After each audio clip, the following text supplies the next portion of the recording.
Commission's public hearing and public meeting of December 10th, 2024. This meeting is being held in person in our hearing room at 1 Center Street on the 9th floor, and also being held via Zoom and live streamed on our YouTube channel. We are resuming this afternoon with public hearing item number 5. And with that, I will turn it over to Director of Preservation, Corey Harala. Thank you, Sarah. Public hearing item number 5 is LPC 25-02520. An application for a certificate of appropriateness in the Borough of Manhattan, Block 642, Lot 67, 7981 Jane Street in the Greenwich Village Historic District. This is 2 Greek Revival style row houses built in 1846 to 47. The application is to combine the buildings, alter the front areaways, replace the rear facades, construct rooftop additions, and excavate the cellar and rear yard. Hello, Commissioners and Landmark staff. Thank you for hearing this application today. I hit forward. Jackie, you need to click on the screen and then you can advance the slides using the arrow keys. Thank you, Abby. I did the wrong thing. Okay. Oops. Okay, thanks.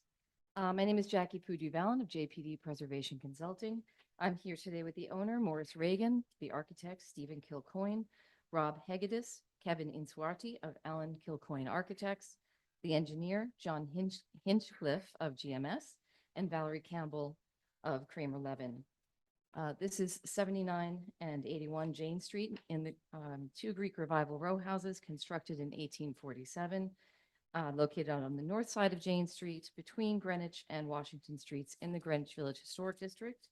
These houses became multiple family dwellings in the post-war period. Now they're being combined at the interior to create one single-family residence. To do that, the proposal includes replacing the interior structure, altering the areaways, and minor installations at the front facade, constructing rooftop and rear additions, and excavating a new cellar that extends under the rear yard. As we'll show, great care is being given in the design to make sure that these houses read as 2 separate structures from the exterior, both at the front and at the rear. And before we show you the presentation, I'd like to introduce the owner, Morris Reagan, who'd like to say a few words to you.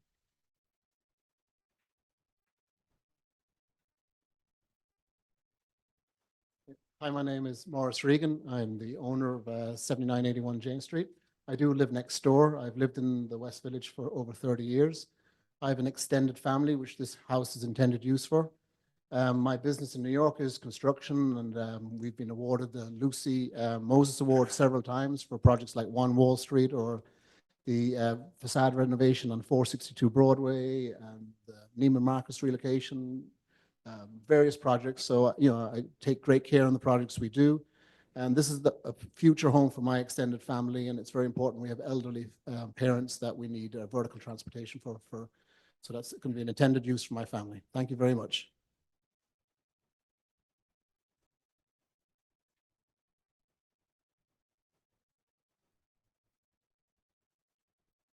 So here are the subject houses in their 1940s tax photos and in the 1968 designation photo. Here for context are photos of the north and south sides of the street. Here on top are 79 and 81 and the entirety of their row, which extends to number 71 to the east. As Morris described, the 2 houses in the middle, number 75 and 77, were previously restored and combined at the interior by the same team with an almost identical scope of work, also approved by the commission. Here are the existing and proposed front facade elevations. There is restorative work proposed at these elevations, but also the following commission level changes. Casement windows are proposed at the parlor floor windows. Window grills replicating those at 79's basement and parlor floor windows are proposed at 81. Lowering the grade of the areaways and installing additional steps in the areaways. Additionally, you can see here the proposed rooftop addition and the privacy fence at the roof. Excuse me. Here are the existing and proposed front elevations in context with the neighboring houses. You'll note on the roof of 75 to 77, LPC has already approved a similar rooftop addition and privacy fence. And there's also a privacy fence atop 83 Jane Street to the west.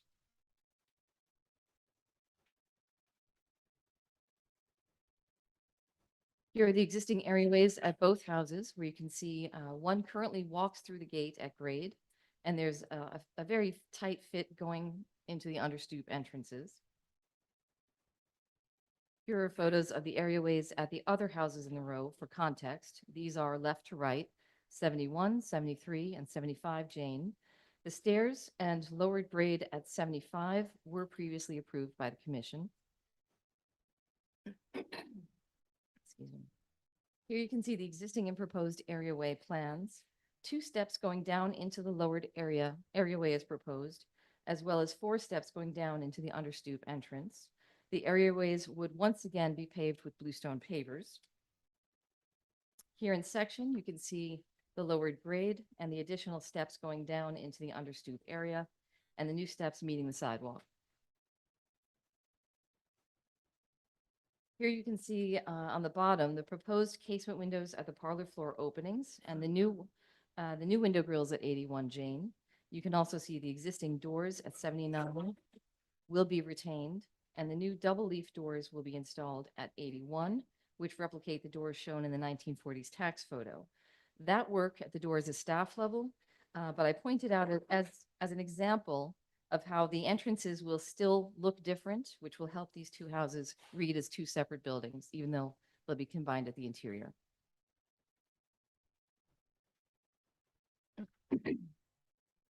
Here are the existing ironwork details at the windows on number 79, which we propose to replicate for 81. Here are the proposed changes at the stoop at 81. The materials being added to the stoop itself is staff level work, but we're showing you these to illustrate again how the new stairs will lead down into the understoop entrance.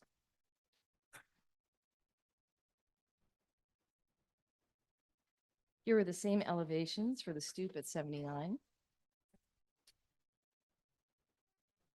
Here are the existing and proposed rear elevations. The existing non-historic wood frame additions are proposed to be replaced in the same footprint with brick additions, with large glazed openings at the lower 2 floors and punched openings at the 2nd floor, which is a design for additions that has consistently been approved in this district. It's also a design that maintains the look of 2 separate houses at the exterior, with an identical treatment that has a masonry pier and leaders at the center. Oh, you know what? Let me go back. Sorry. Again, part of this proposal is also to rebuild the top floor rear facades of both buildings, replicating the original dimensions and proportions and the corbelled brick cornices. The top floor rear of number 79 was already rebuilt with a staff level permit, and the top floor rear of 81 has already been significantly altered. Window lintels were replaced with brick, and the top of the wall has already been rebuilt, and consequently, it has lost its corbelled cornice, and that very top of the wall is just flat brick covered by a metal paneling.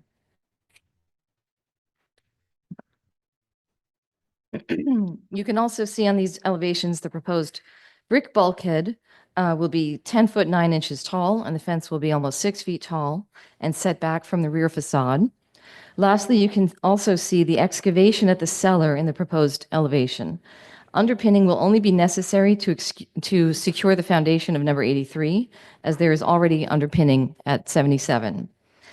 Please note a similar excavation scope of work was approved at 75-77 Jane, and that work has already been carried out successfully, as Morris said, by the same team, same architect, same contractor, same engineer. Here are the photos of the existing rear additions. Please note that note that probes have been done at these additions, which are wood frame, but there's no evidence that was found that these could have been T-porches at any point. They have been subsequently reclad with modern materials. Here are photos of the existing rear additions with their neighbors.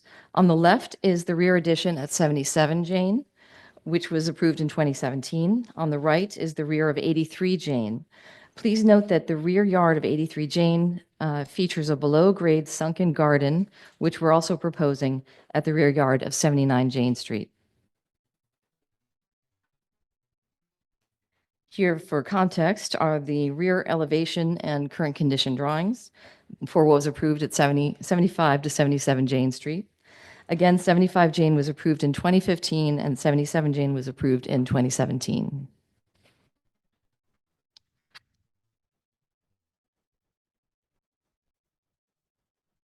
These historic maps show us how the block has evolved over time. Wood rear additions show up at the back of all the houses in this row in the late 19th century, as you can see in the maps from 1891 and 1915. Today, the block has a variety of building types that are small and large in scale, and the interior of the block has a number of incursions. There's also bulkheads on most of the roofs within the block. Here are the existing rear elevations shown in context. Again, please note the approved additions and excavation to the left at 75-77 Jane. And please note the existing additions, excavated cellar, and below-grade sunken garden at number 83 to the right. Here are colored elevations of the proposed rear additions in that context. The design of the additions is intended to make these buildings still read as two separate houses from the exterior, with openings framed by masonry piers, with a center pier at the lower floors and downspouts that go down the center. And by having the doors installed at different locations at the top floor rear facade, that also brings a little bit of asymmetry to the houses, at least at that floor. You can also compare the depth of excavation here to the depth previously approved at number 77 and the depth of the existing cellar at number 83.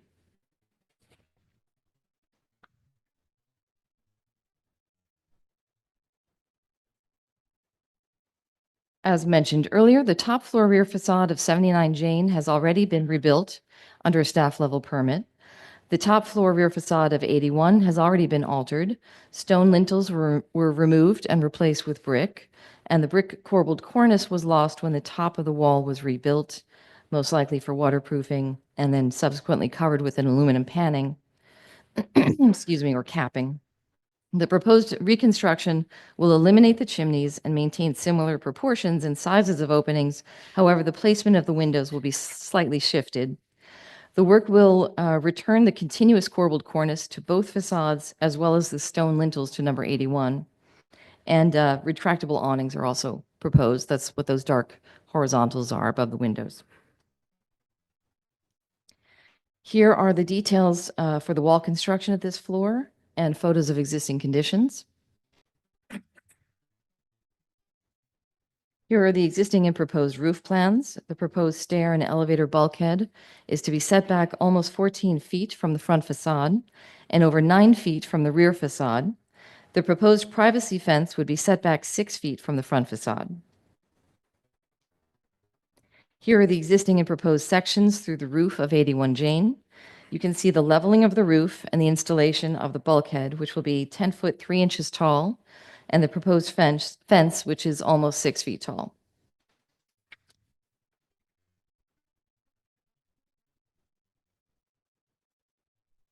Here are the existing and proposed sections through the roof for 79 Jane. Here you're seeing, what you're seeing is mostly the proposed fence. Here are photos of the mock-ups that were installed on the roof. Here are photos of the mock-up taken from across the street, from Washington Street to the west, and from Greenwich Street to the east. The additions are not visible from across the street. A small portion of privacy fence near the front of the roof becomes visible when crossing the street at Greenwich, which we're showing you in that top center photo. Tried to zoom in on it. Okay. Here's the proposed building section, in which you can see the depth and extent of proposed excavation. The excavation will be an additional 5 foot 1 inches for a new floor to ceiling height of 8 foot 9 inches. The excavation will extend under the rear yard, leaving 5 feet undisturbed at the rear of the lot.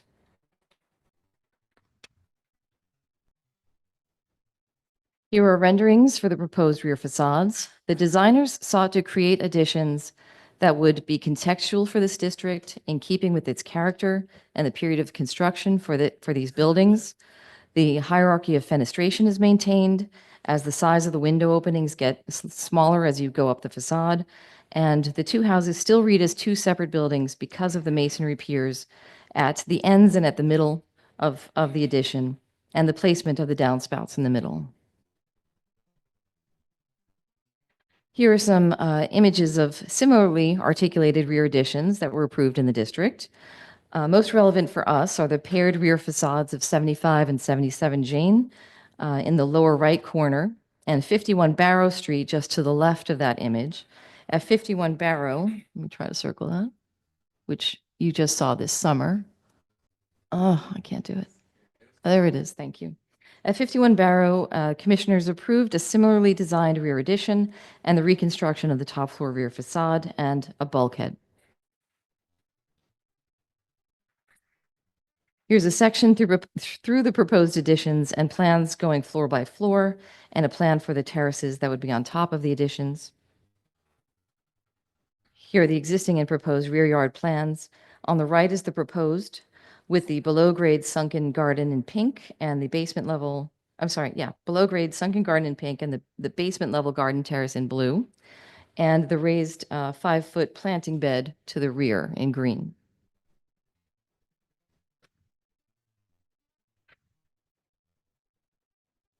Here are the existing and proposed cellar plans. The design team is aware that there is concern for houses reading as two separate structures from the outside, and for that reason, they designed the interior so that there would always be partition walls that would be visible through the front windows. These are the existing and proposed basement plans, in which you can see the partition walls that will be kept toward the front of the house. Here's the existing and proposed first floor plans, which will keep a center partition at the front that would be able to be viewed through the windows or doors. Here are the existing and proposed second floor plans, which again will keep separate rooms at the front of the house. Likewise, on the proposed third floor plans, you see partition walls near the front windows. And here are the existing and proposed roof plans again.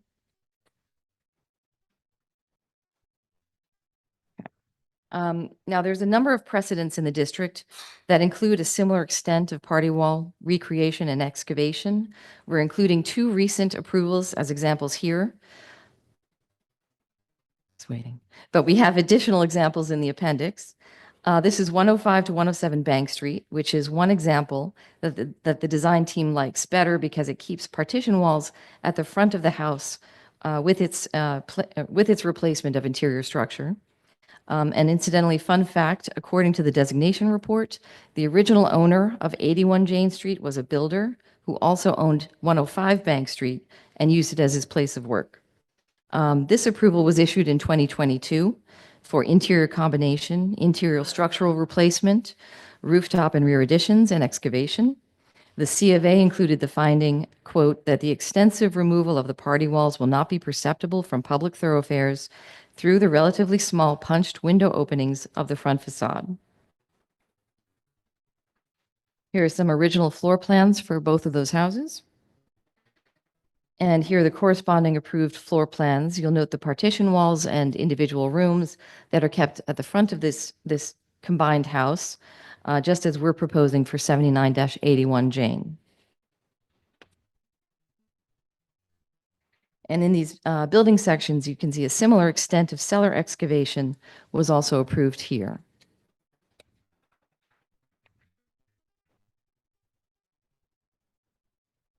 And this is 79-81 Charles Street, which was approved last year. Likewise, the scope of work included interior reconstruction to combine the houses, excavation under the rear yard, and a rooftop addition. The C of A has not been issued for this yet, but the status update letter was issued, and the findings read into the record at hearing did not address the interior structural replacement. Here's the approved basement floor plan for 79-81 Charles. Here's the approved parlor floor plan, first floor, which is a great room at the front of the house. So there would be no partition walls near the front windows. And here's the approved building section, which shows excavating a new cellar and excavation under the rear yard and enlargement of a rooftop addition. To conclude, I would just like to emphasize that the architects have designed a home that will still read as two separate houses from the front and the back, which will be consistent with other approvals in this district, and which will give these houses a consistent and contextual design at the rear.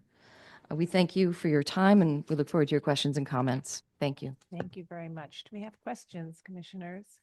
Yes, Commissioner Chu. The rear facade, the top floor, you're rebuilding that wall? Yes, sir. Is there any reason why you couldn't retain the existing brick wall? I'd like to have either an architect or an engineer answer that question. Who But want? also, Jackie, maybe Yes. you can just, I think one of them is already a new wall. Yes, 79 has already been rebuilt in recent years. That 79. that was approved with the staff level permit. And then the other one Has been highly altered. um, Trying to get there. I'm sorry, this is a very big presentation.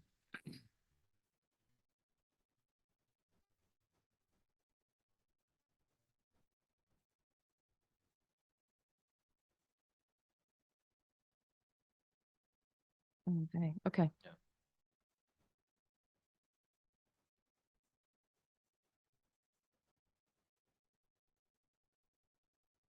Building section? Yes. My name is John Hinchcliffe, Wait. for the record. I'm the structural engineer. Which way was it? Just talking to the microphone.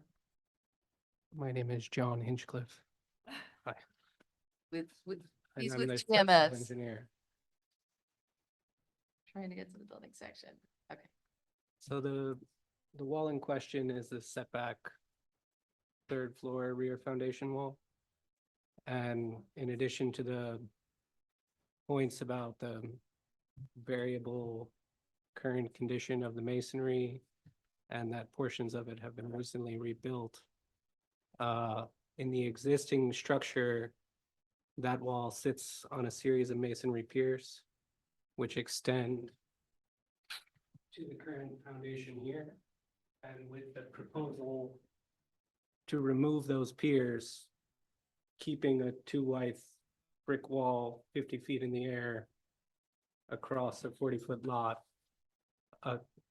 would be a logistical nightmare, pose worker safety issues, other things like that. I'm just trying to understand that response. I didn't quite understand. So I think that there are, with the scope of work that's being proposed, it would be hard to support the existing, but I think the more relevant point is that one is not historic and the other one is altered with the removal of lintels and the whole upper portion. 81 has been altered. It doesn't have the ornamental. Right. So 79, which is the photo on the left where you see that striped awning, that's already a reconstructed top floor rear facade. The one next to it is 81. That one was already altered in that its stone lintels were replaced. We're not sure what's behind the brick, but it doesn't have stone lintels anymore. The corbelled cornice is gone. It's just a flat brick wall underneath where you see there's a black aluminum paning that comes down over it. And so in order to restore the lintels and the corbelled cornice, you'd probably have to rebuild that top portion anyway. I think, right? Is that Yes. correct? Okay. Thank you. Okay. Other questions? All right, let's see if we have any public testimony. Is there anyone in the room who would like to speak on this item? All right, not seeing anyone, I'll turn it over to Gregory Collett to see if we have any remote participants. Thank you, Chair Carroll.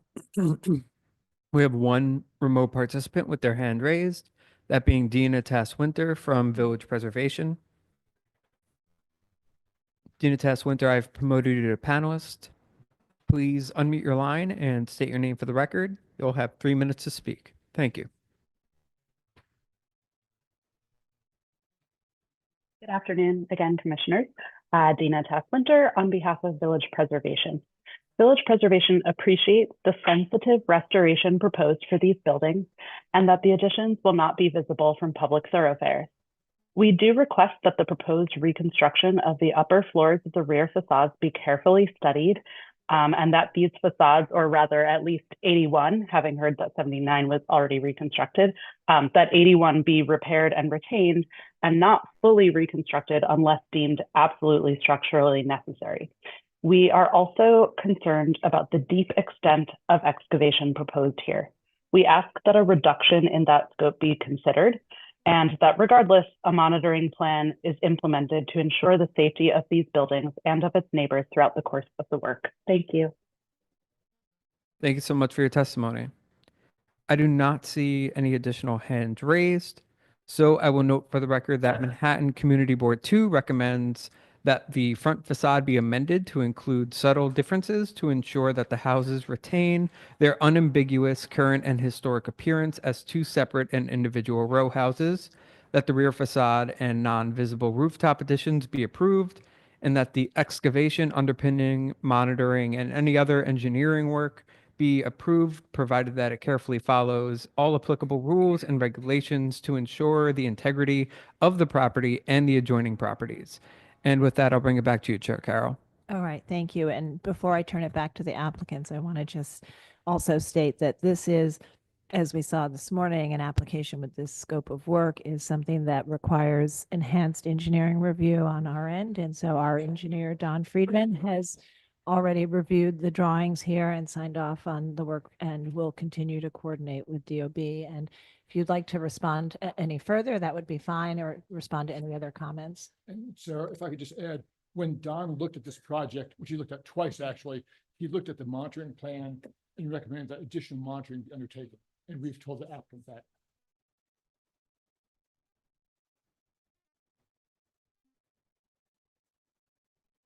Is there a specific question to address first? We heard in the testimony that there is concern about the scope of the excavation work. So, and we have said that it is subject to enhanced engineering review on our end, which we've Yes. done. And we'll continue to coordinate it. We shared with you that our engineer recommended additional monitoring, which we hope that you will incorporate into your plan. And finally, any other information you want to provide about the safety and precautions that will be taken. And it may have some connection to the excavation work you've already done at the neighboring properties. So if you want to talk about that or explain that, that would be fine. Okay, yeah, I can speak to that. So we reviewed all of Don Friedman's comments. We replied in a letter. I agree with all the comments that he made. Specifically with respect to monitoring, the building is monitored, or the project will be monitored per TPPN 1088, which is the standard landmarks monitoring, optical and vibration for 90 feet, that type of thing. I think his specific comment was that there was not a vibration monitor at 77 Jane. We will add a vibration monitor at 77 Jane. The reason for that was that it was the same owner. With respect to the excavation, this excavation is 7 or 8 feet shallower than the excavation that we recently did next door. That excavation was audited by Tim Lynch and the Department of Buildings without any significant changes or interventions there. What we're doing here, with the exception of the central elevator pit, is pretty much intentionally staying above where we've recorded the groundwater levels to be, so that we're avoiding any kind of site-wide dewatering that in our experience could sometimes be detrimental to adjacent foundations. The scope that we're proposing in terms of how to reconstruct and resupport the masonry facade and the existing masonry party walls that will remain is pretty much to try and get the interior structure that will be replaced out of the way as quickly as possible so that we can have a simpler structural approach to put a new steel and metal deck superstructure behind them with as few steps as we can. We think less steps will just inherently lead to less chance of any settlement. I think Morris Yeah, wants to say something. Yeah, so we're very conscious. I'm on the neighbor on one side and my friends are neighbors on the other side. So we've been very diligent into lessons learned from what we've done, and we've had no issues. So I think what we propose here is a very safe, well over-engineered process. As you know, engineers, they love to over-engineer. So, we're very confident what we're doing here. There's going to be no settlement issues. Yeah. So.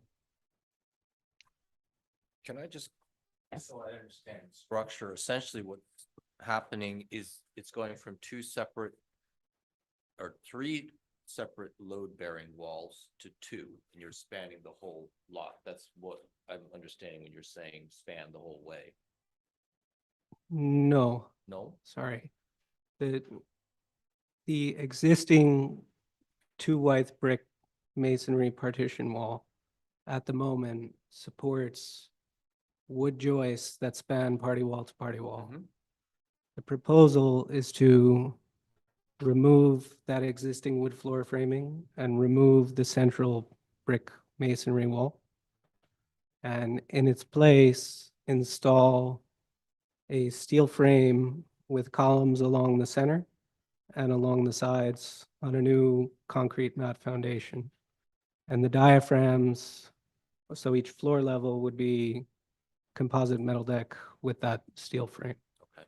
I get it. And so in a way, what we're trying to do is put a superstructure that's designed to 2022 code behind the Yeah. same masonry facade.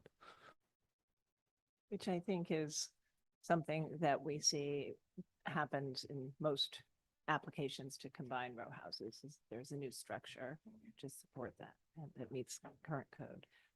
Okay, any other questions?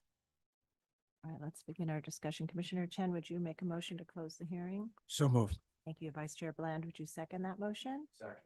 All in favor, say aye. Aye. Aye. Any opposed? Okay, so this is another application to combine these two houses internally, as we saw this morning. This application includes some restoration work at the front, lowering the areaway to reconfigure the stairs, but in doing so would allow for the restoration of bluestone paving. And applicants have shown that the other two buildings adjacent to it have also had their areaways similarly lowered and altered.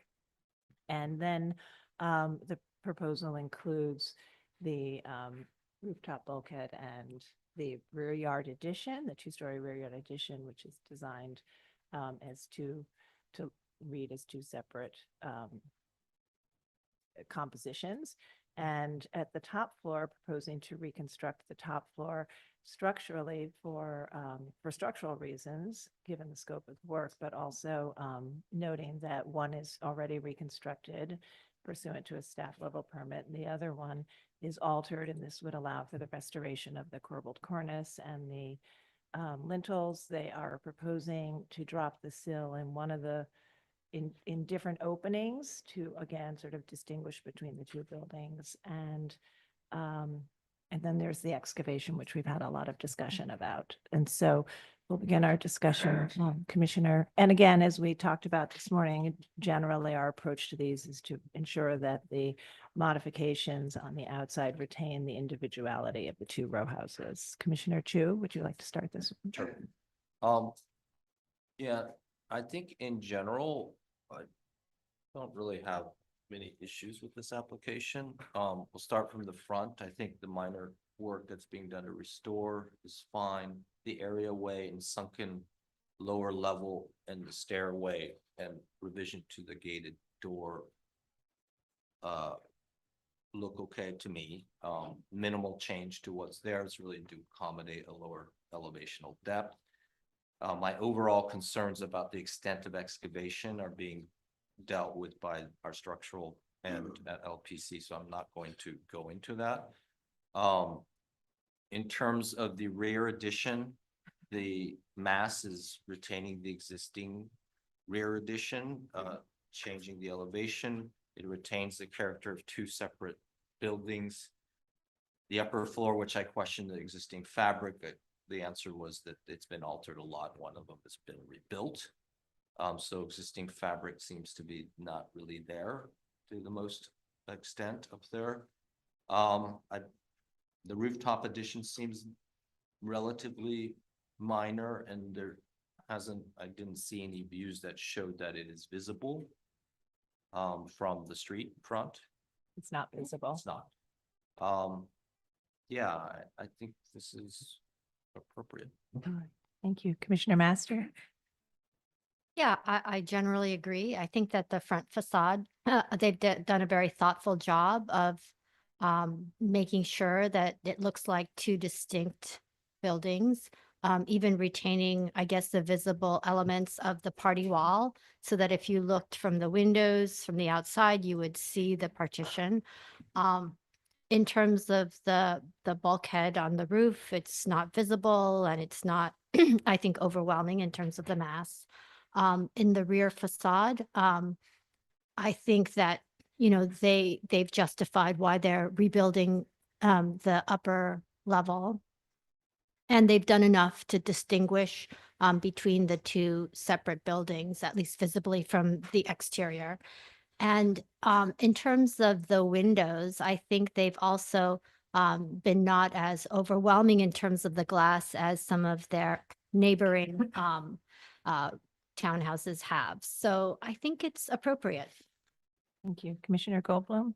I agree. The issues that this application raises for me are kind of not relevant to the approvability of the project, but it is a fascinating project, and the material was put together very well. The only thing I would comment that's of any material relevance is that I do think that since the front wall that has been raised is actually there, that it be retained to the extent that it can be. I can't see a technical reason why that could not be done, and we have asked for that recently in the past. So I think that in the spirit of trying to preserve historic material as well as the appearance from the outside, that actual brick wall be retained to the extent that it can be. The other things that I thought were interesting about it, I mean, clearly, you can tell an application from somebody who's been here before and someone who hasn't. And this project has kind of, it pulls out all the tropes that we're used to seeing, and does so in a very decorous and appropriate way. So I don't think there's anything inappropriate about the exteriors of the project.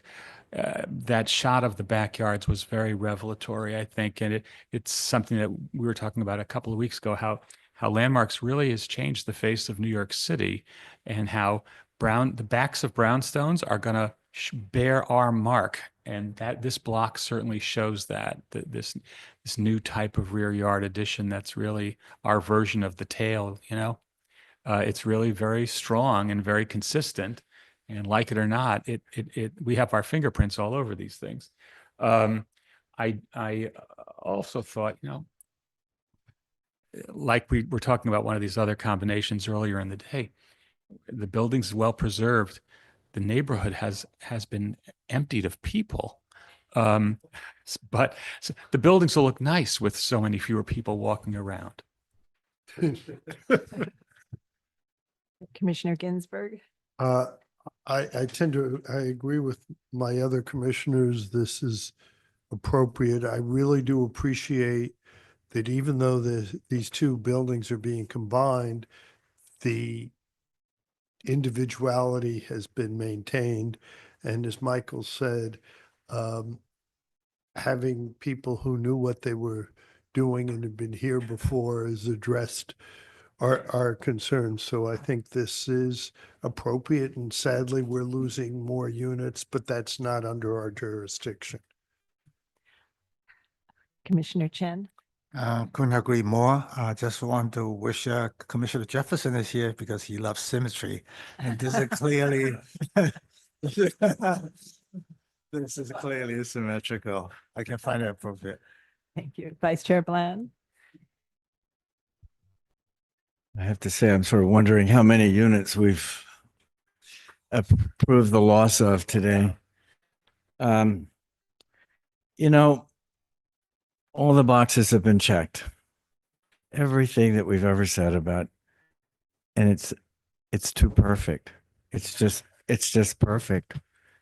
It's a facsimile of sort of a perfection, and not just one, but two perfections.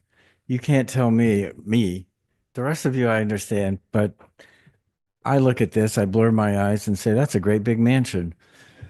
Both the front and the back, they're perfect. They're perfect. And it's one big house with two front doors. I don't know what you're going to tell your guests to walk up which stoop, but maybe that's important. The thing I'm seeing that's different, the only thing in the front is the paneling on the front door. I'm struggling with this on that level. You know, it's perfect. It really is. But it's one house.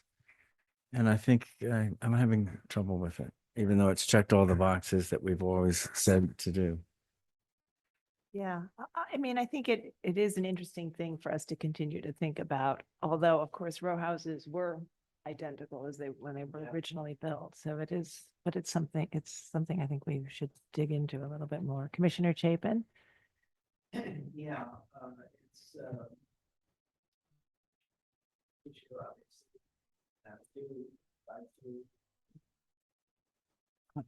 make sure that houses are differentiated, but in this case, you know, there was so much of a pair to begin with, that, you know, they're preserving that, and, you know, the cornices are divided, definitely, that's just a small thing, but,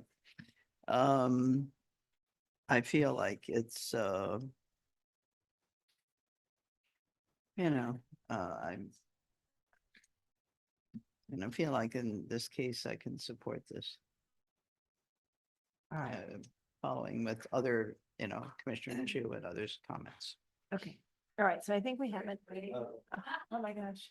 Jeannie, I'm so sorry. Oh, I'm sorry. It's okay, but you know, this is sort of what I was talking about this morning that I wish actually had happened, that there were two doors. That there were two doors. Because it's the building, it's, you know, it is because the goal is for it to read like two buildings, even if, because there's so much new work going on, the front facade is going to be a little more uniform. Maybe it needs like another little line down from the cornice that further says a separation, but I'm not having a problem with it, actually. I think it's incredibly well done. I don't want to criticize anybody for doing exactly what we asked, and and it is true that, as Diana said, that when you look at the, you know, what they started with, these buildings really looked alike. And they are part of a row, and if you walk down lots of neighborhoods, you know, where there's a lot of, where there hasn't been a lot of change on the front facade, you see it all the time and you don't even think about it. So, you know, maybe the little tweaks that they made are very understated, although I appreciate it. I appreciate that the tweaks were made, like on the back facade, just some little changes here and there. You know, if they changed one of the door colors, it would look a little more different with that. Yeah, exactly. I mean, exactly. It could be black, you know, could be anything. And then maybe it would further define the message. But I think it's a terrific job. And I, you know, want to thank them for attention to detail and also, you know, doing a lot of good work and a good presentation. Okay, So I think we can make a motion to approve today. Commissioner Chu, would you do that? Sure. Okay. In the case of LPC 25025279 to 81 Plymouth Street, Greenwich Village Historic District, 2 Greek Revival style row houses built in 1846 to 47. Applications to combine the buildings, alter the front areaways, replace the rear facades, construct rooftop additions, and excavate the cellar and rear yard. I note that the building's scale, style, materials, and details are among the features that contribute to the special architectural and historic character of the Greenwich Village Historic District. I recommend approval, finding that the proposed work to combine the two houses will retain the existing front facade, stoops, separate cornices, and distinct doors and entryways at each building, thereby retaining their reading as 2 separate row houses. That lowering and reconfiguring the areaways and installing bluestone paving and steps and new arched openings and associated metal gates below the stoops will be consistent with the variety of areaway configurations and alterations found throughout this streetscape and historic district. That the new decorative ironwork at the basement and first floor windows of number 81 will match the existing window grills at number 79. That the proposed bulkhead and railings will only be visible, minimally visible from limited view from Jane Street east of Greenwich Street in the context of complex roofscape and will not detract from the significant architectural features of the buildings or adjacent buildings. That the proposed work at the rear of the buildings will not be visible from any public thoroughfare. That the existing wood frame rear extensions are not significant architectural features and their replacement with new 3-story additions of the same height and footprint will not diminish the central green space or detract from the houses or other buildings in the row. That the top floor of number 79 was recently reconstructed and the top floor of number 81 has been altered and they do not align with the height and fenestration of the adjacent rear facades. Therefore, the reconstruction of both with materials, details, and window sizes that match or recall the original wall proximate their historic appearances and will not diminish the relationship of the two houses and to the row. That the materials, design, and details of the proposed rear additions consisting of red brick cladding, stone lintels, and sills with multi-light windows will relate well to the houses and the rear facades of other houses and additions on the block. And the proposed window arrangement and leader placement will reinforce the reading as 2 separate row houses. That the fenestration of the additions will include horizontal divisions at the large masonry openings, and the spacing of the smaller windows will reference the house's floor levels and have a residential scale. That the lower grade of the rear yards will match the neighbors at 7577 Jane Street. That the proposed excavation of the cellar and rear yard will not extend to the rear lot line and will provide an area for substantial plantings in the rear yard. That the removal of the party walls between the two houses will not be perceptible from public thoroughfares through the punch window openings at the primary facade, as they will be replaced by new demising walls to maintain the appearance of separate spaces towards the front portions of the houses. That the demolition of interior party walls and floor plates, excavation, and related underpinning, if required, will be done in compliance with the DOB regulations under the supervision of a licensed professional engineer to protect the building's facades and adjacent buildings. And finally, that the proposed work will not detract from any special architectural or historic character of the buildings or historic district. Thank you. Commissioner Master, would you second that motion? Second. Thank you. John, will you call the vote? Chair Carroll. Aye. Vice Chair Bland. Commissioner Chapin. Aye. Commissioner Chen. Aye. Commissioner Chu. Aye. Commissioner Ginsburg. Aye. Commissioner Goldblum. Commissioner Lutfi. Aye. Commissioner Master. Aye. 8 in favor, 1 opposed. The motion passes. Approved. Thank you. And we'll move to the next item. Next item is public hearing item number 6, LPC 25-01478, an application for a certificate of appropriateness in the Borough of Manhattan, block 796, lot 7504, 655 to 671 6th Avenue, aka 101 to 127 West 20th Street and 100 West 21st Street, the Ladies Mile Historic District. This is a neo-Greek style department store building designed by Mortimer C. Merritt and built in stages between 1887 and 1895. The application is to establish a master plan governing the installation of signage. Okay, commissioners, the applicants have entered the hearing via Zoom. Robert, if you could unmute your line, I will give you control of the presentation. Sure. Great. Now, if you can just click on your screen, you can advance the slides using your arrow keys or your mouse. Please state your name for the record and you may begin. Great. Thank you. Good afternoon, commissioners. Robert Bianco with PKSB Architects. I'm here today representing the owners of the retail condominium portion of 655 6th Avenue, located in the Ladies Mile Historic District. We had, our office had filed a storefront replacement master plan that was approved for this property in 2008. That master plan is currently, I'd say, about 90 to 95% implemented. And that approval did include some guidelines for signage, which over the years have gotten mixed feedback from retailers, have presented some challenges. So we've been asked to come forward with a new application to establish a master plan focused strictly on retail signage at this property that addresses the current needs of retailers in this neighborhood. So we are the Hugh O'Neill building on the west side of 6th Avenue between 20th and 21st Streets. As stated, this was originally built as a large department store in 1887. An additional floor was added to the building in 1895. Upper stories were later converted to office and then to lofts. But the ground floor has always maintained a strong retail presence since the late 1800s. And this building has seen very large signage and awnings throughout its history. This is a historic photograph from 1901. Large lettering at the corner, awnings across the entire ground floor. Later around the 1920s, a new storefront configuration was introduced.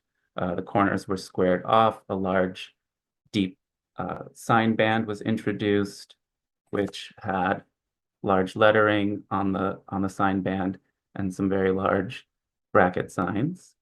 And that remained throughout the 1940s and into the 1970s, I think even a little bit later. And then this photograph was taken shortly before we started the storefront master plan application for this building, and the ground floor was brought back closer to its historic appearance, in that the location of the cast iron structure was maintained, but again, all of the infill was modern and not original to the building.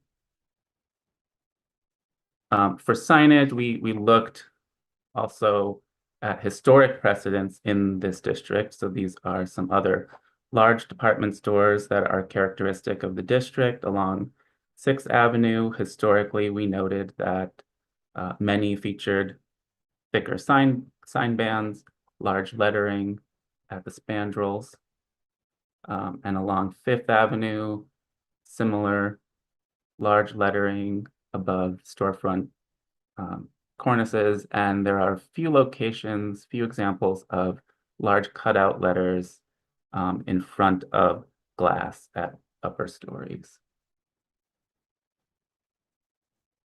So current conditions, this is current photo of the 6th Avenue facade.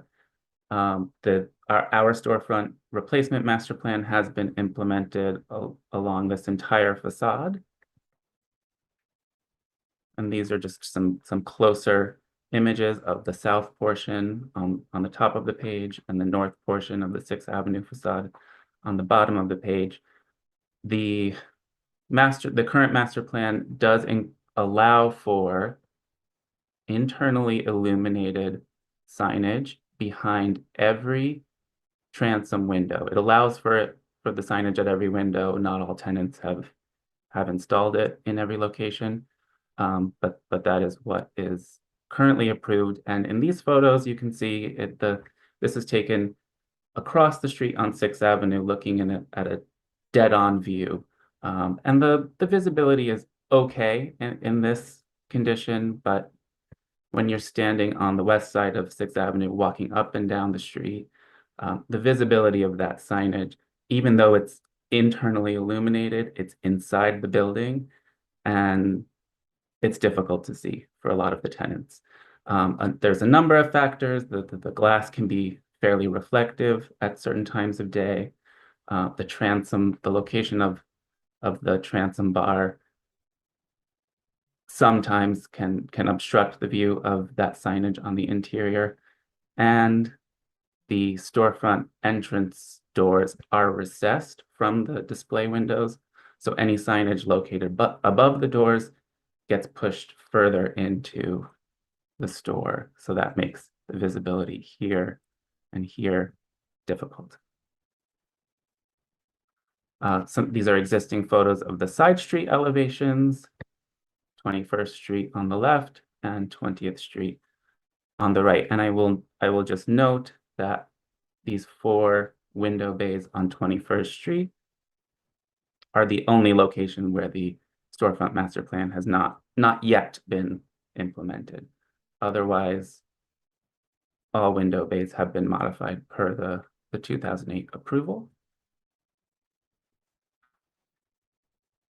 So in looking at other similar typology buildings in the district, before we presented anything, wanted to look at what do other large department stores with larger retail storefronts do for their signage in this district. And we noted that many use a combination of illuminated signage behind glass, along with signage at the exterior, whether awnings, as seen here at 650 Sixth Avenue, down the street at the more big box type tenants at 620 Sixth Avenue, a combination of signage behind the glass, awnings, and cutout lettering in front of glass at upper story windows. These are 2 examples of signage approved by a certificate of appropriateness. The CVS signage, large cutout lettering mounted to rails in front of a clear glass transom. At 126 Fifth Avenue, the Athleta signage is internally illuminated cutout letters in front of translucent glass. Other examples along Fifth Avenue, the Arc'teryx, again, cutout lettering in front of glass, and a recent commission approval at Aritzia. These are internally illuminated cutout letters in front of a thick transom bar, partially overlapping clear glazing. And this was just one example of a similar type signage that we are proposing. This is not illuminated, but this is cutout lettering mounted to a solid backing in front of a clear glass transom. And because this is non-illuminated, this was staff level approval. And finally, just 2 examples of individual landmarks with a large retail presence at 503 Fulton Street. The Old Navy signage is individual cutout lettering that is halo lit with a sort of outline background. And at the Puck Building, which has a strong retail presence at the ground floor, the commission did approve a halo lit logo and lettering against a solid backing, which was mounted to signage rails at the spandrel above the storefront entrances. So what we are proposing to do, this is just a plan showing the current retail divisions, 6th Avenue along the bottom of the page. So what is currently included in the active retail storefront master plan is internally illuminated signage at every transom window along the entire ground floor facade. And what we are proposing to do is to bring that transom signage outboard of the glass, so exterior to the building, but reducing the amount of signage to every other bay. We would like to maintain the ability for each store to still have one internally illuminated sign behind the glass at each display window, just one per store. The signage at the transoms would be cut out metal halo lit letters against a solid backing, which would sit in front of the transom glass. And for better comparison, these are enlarged elevations of this is the south portion of the 6th Avenue facade.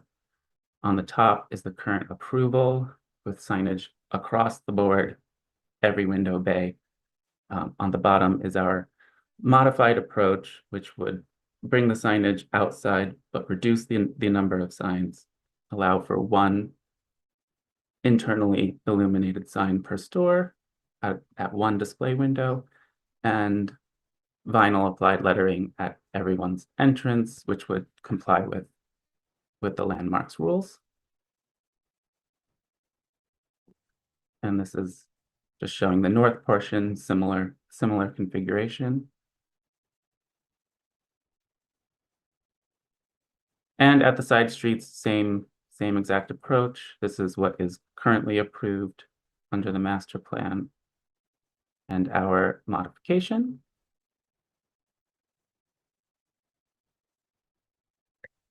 So each side street would be limited to just one internally illuminated sign behind the glass, and then the transom signage up above.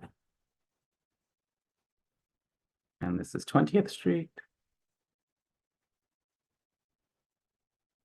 This is a typical storefront elevation showing two scenarios.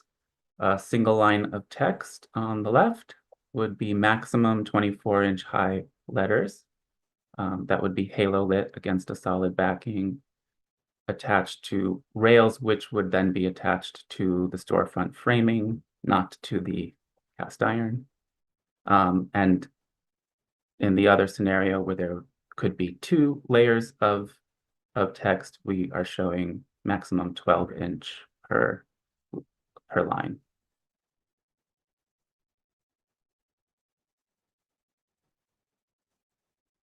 And 3D photo montage. This is showing the current approval versus what we are proposing. You can see it's a reduction of signage at the transom level.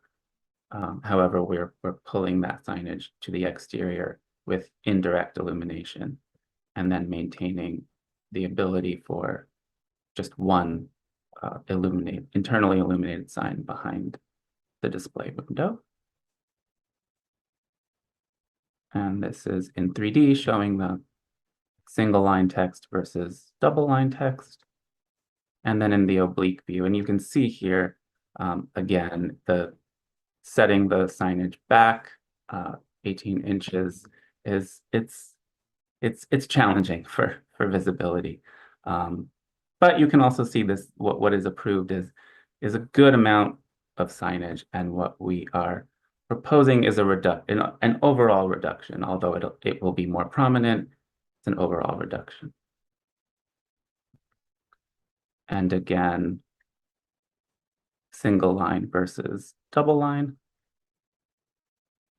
in terms of the detailing, and we'll work closely with the staff on these details. We are proposing halo lit letters mounted to a thin solid backing to provide that glow effect, which would then be mounted to the rails and attached to the modern storefront infill, and no attachments to any historic fabric. And still maintaining one internally illuminated sign box, again, 18 inches behind the glass, and vinyl applied lettering at each retail entrance, complying with the landmarks rules. And I will end on the photo montage of the proposed signage program, and happy to answer any questions. Thank you. Thank you very much. Thank you. Do we have any questions on this application? Yes, Commissioner Chapin. Yeah, first, the existing master plan signage, is any of that illuminated? Yes, it's internally illuminated. What the approval allows for internally illuminated signage behind the glass that 18 inches back. And you can see in the photos that they are illuminated. The signage is illuminated, but it still presents some challenges to see. Yeah, I understand. I just wanted to understand the comparison. Yep. So the current signage, the transom signage is proposed to be no greater than 24 inches. Correct. What is the current signage size over the transoms? And I know there are more of them, but Yeah, well, the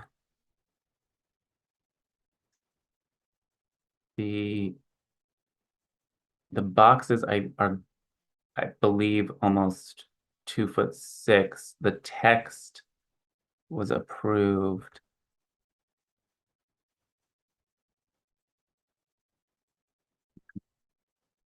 they just look smaller. So I'm trying to. Yeah, it's hard to see, but the overall size of the box that was approved was almost the size of the entire transom, and the lettering, it was smaller. I believe it was 12-inch lettering under that current approval, but the whole box could be illuminated. And the window signage, the signage that's set back, what is the size of that? In what we're proposing, Yes, I think also 24-inch maximum. Let me. thank you. I thought probably it wasn't, it's just set back, so it looks a little smaller. Okay, Okay. thank you for Yeah, clarifying. yeah, also. Okay, thank you. Yes, Commissioner Lutfi. So I just want to understand, how many tenants do you have? And I'm assuming this would affect everybody's existing signage. And then, well, let me just ask that first question. I have a series of I questions. think Commissioner Chapin asked that all of the existing signage would be eliminated Right. Okay, but and how- replaced with this. How many tenant spaces? 1, 2, 3, 4, 5, 6, 7, 8? It's really the 1, 2, 3, 4, 5 along 6th Avenue that would be affected. So it's 5. Yeah. And is there a chance that at some point units could be combined? And if so, how would that work? There is that possibility, but if I can go to this.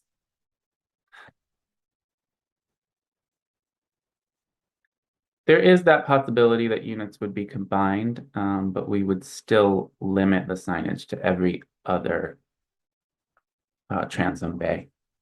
And then, could we just zoom in on the another page that shows so okay, that's fine. So every other, and then the secondary signage that's lower, that's not really every other, right? You're skipping some? We're skipping some. It's really just one per store. So it would depend on how the stores get subdivided, I guess, but it would be limited to one per store. And it's always the store name, correct? In the lower, that's lower down. That's Second- the intent. The store name or logo. I mean, it's hard to anticipate what their Okay. what the specific tenant's branding is, but yes, it would be branding, not not Okay. like a digital screen or something. No, of course. Right. All right. Any other questions? Excuse me. Let's see. Is there anyone in the room who would like to speak on this item? Noting that there isn't, I will turn it over to Gregory Kala to see if we have any remote participants. Thank you, Chair Carroll. We have a couple of remote participants with their hands raised. The first we'll be hearing from is David Holoka from Manhattan Community Board 4. David Holoka, I am promoting you to panelist right now. Please unmute your line and state your name for the record. You'll have 3 minutes to speak. Thank you.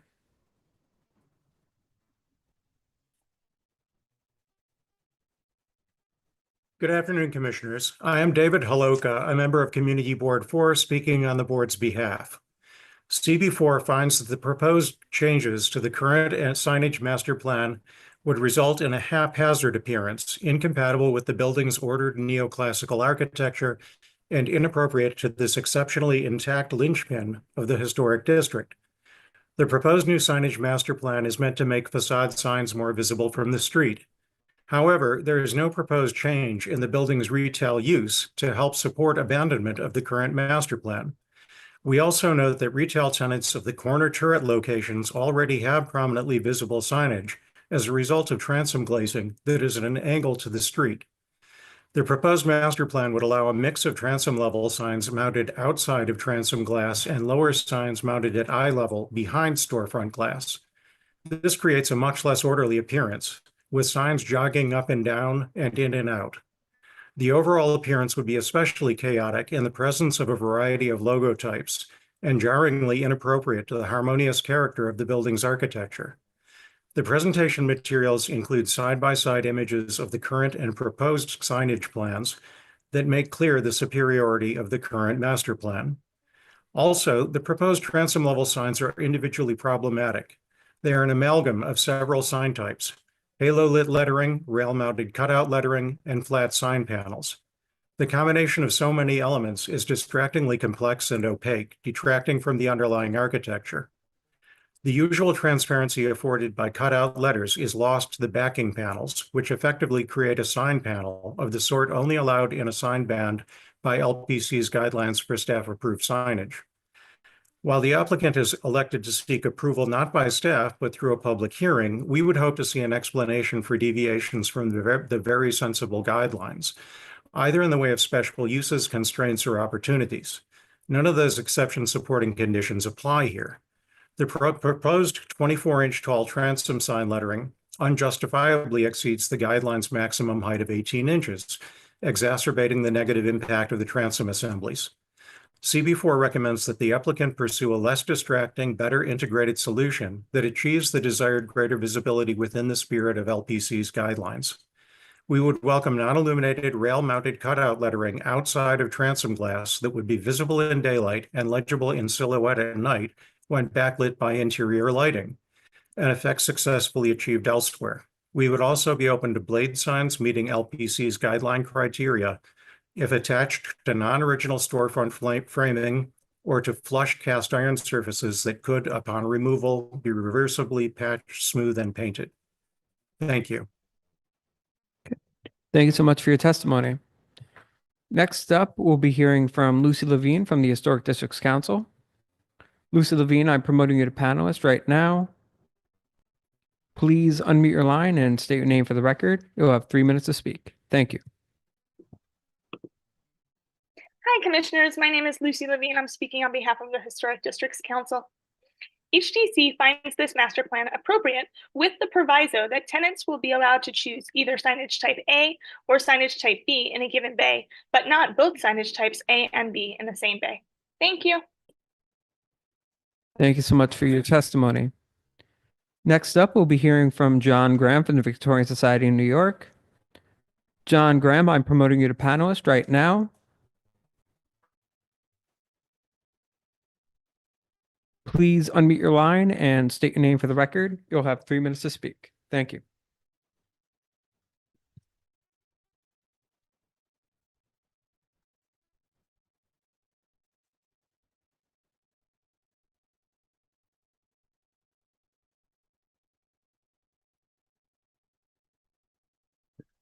Good afternoon, Commissioners. John Graham for the Victorian Society in New York. The photographs show that this building has had subdued signage throughout its history, especially in its original use as a single-occupant department store. We think the existing Commission-approved master plan is just about perfect. It allows store identification without breaking up and marring the elegant facade. We find the proposed master plan for signs would allow for lighted signs that are both too large in size and too many in number. It doesn't appear to differentiate between stores that occupy a single bay and those that occupy multiple bays, allowing the same number of signs for either condition. This isn't a strip mall where people pass quickly by at some distance from the building, nor is it any longer a marginal retail area that might need some additional marketing assistance. We think reasonable landmarks regulation should result in a differentiation between storefronts within historic districts and those outside them. Signage like what is proposed reduces that difference. We ask that it be denied. Thank you very much, Commissioners.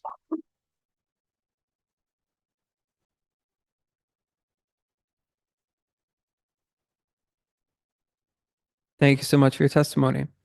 I do not see any additional hands raised, so I will bring it back to you, Chair Carroll.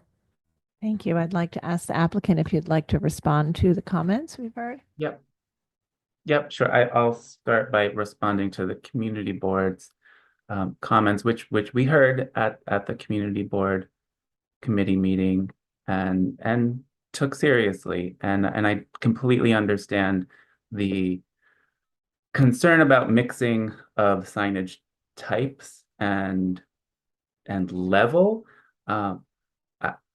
I get it, but we still felt that it was appropriate to maintain these two levels of signage. By what's important to the owner and to the retailers here is the signage at the transoms be outboard of the glass, and the illumination is really important to them.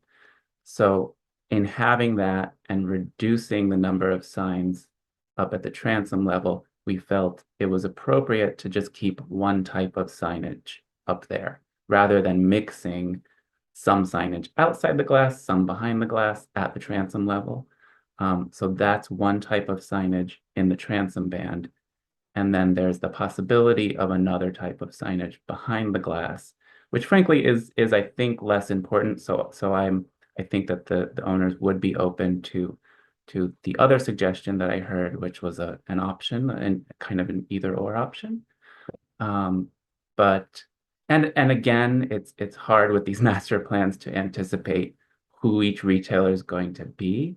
I think what we're showing here is very placeholder blocky text. I think that these retailers are really, really creative when it comes to their displays. So I think that if someone opted to do an illuminated sign at their display window, it would be thoughtfully composed and I think appropriate to the building. And I do just want to note that the current approval also has no regard for how the stores get divided up. The current approval allows for the same number of signs no matter what. So we're actually reducing the number of signs at the transom. Yes, it's sort of a blanket every other bay. Some stores may get more signs than others, but that's also what's currently approved. Thank you. Commissioners, any final questions? Yes, Commissioner Lutfi. The double line, the reason is the reason why you have two lines of signage, let's just say in the transom for now, because some retailers have very long names. Yeah, it's just to anticipate. It's to anticipate something like, I can't think of an example, but yes, to accommodate a longer name. Thank you. Okay. Any other final questions? All right, let's move to our discussion. Commissioner Chapin, would you make a motion to close the hearing? So moved. Thank you. Commissioner Lutfi, would you second that motion? Second. All in favor, say aye. Aye. Aye. Any opposed? Okay, we'll begin our discussion now, and this is a building that has a signage master plan that includes internally or illuminated signs behind the transom in every bay. This is a proposal to put some exterior halo lit signage at every other transom bay, so reducing the overall number, but including it on the outside, and also to include in halo lit signs behind the glass and then graphics on the entrance doors to the retail stores. So there are three types of signage here, an overall reduction, but a difference in placement and height. Commissioner Master, would you like to start this one? Sure. Obviously for these retail stores, signage is extremely important, especially when you have multiple different types of stores within a building. And I think what the tenant is saying, applicant is saying, is that the current signage master plan, as elegant as it is not working because it's within the window. And so when you're walking down the street, depending on the reflection, that consumers cannot easily identify, the store. And I think that is a problem. So what they're asking for is the retail signage on the transom to be up to 24 inches on the outside so that it can be seen, without a window glare. And I think that's reasonable. I think they're also understanding that we don't want too much signage. They're saying that rather than every single bay, which is allowed now, they're limiting it to every other bay. The applicant has also shown us that within this district, there's a wide variety of signage in retail locations. In fact, some signage is more dramatic, bigger, and much more, I guess I would say, intrusive. And that lies within this district. And so what they're asking for is more uniform. It may be bigger than what we have, but it's well within what we find in retail stores in this district. Which are commission approved. Yeah, commission approved, even in landmark buildings.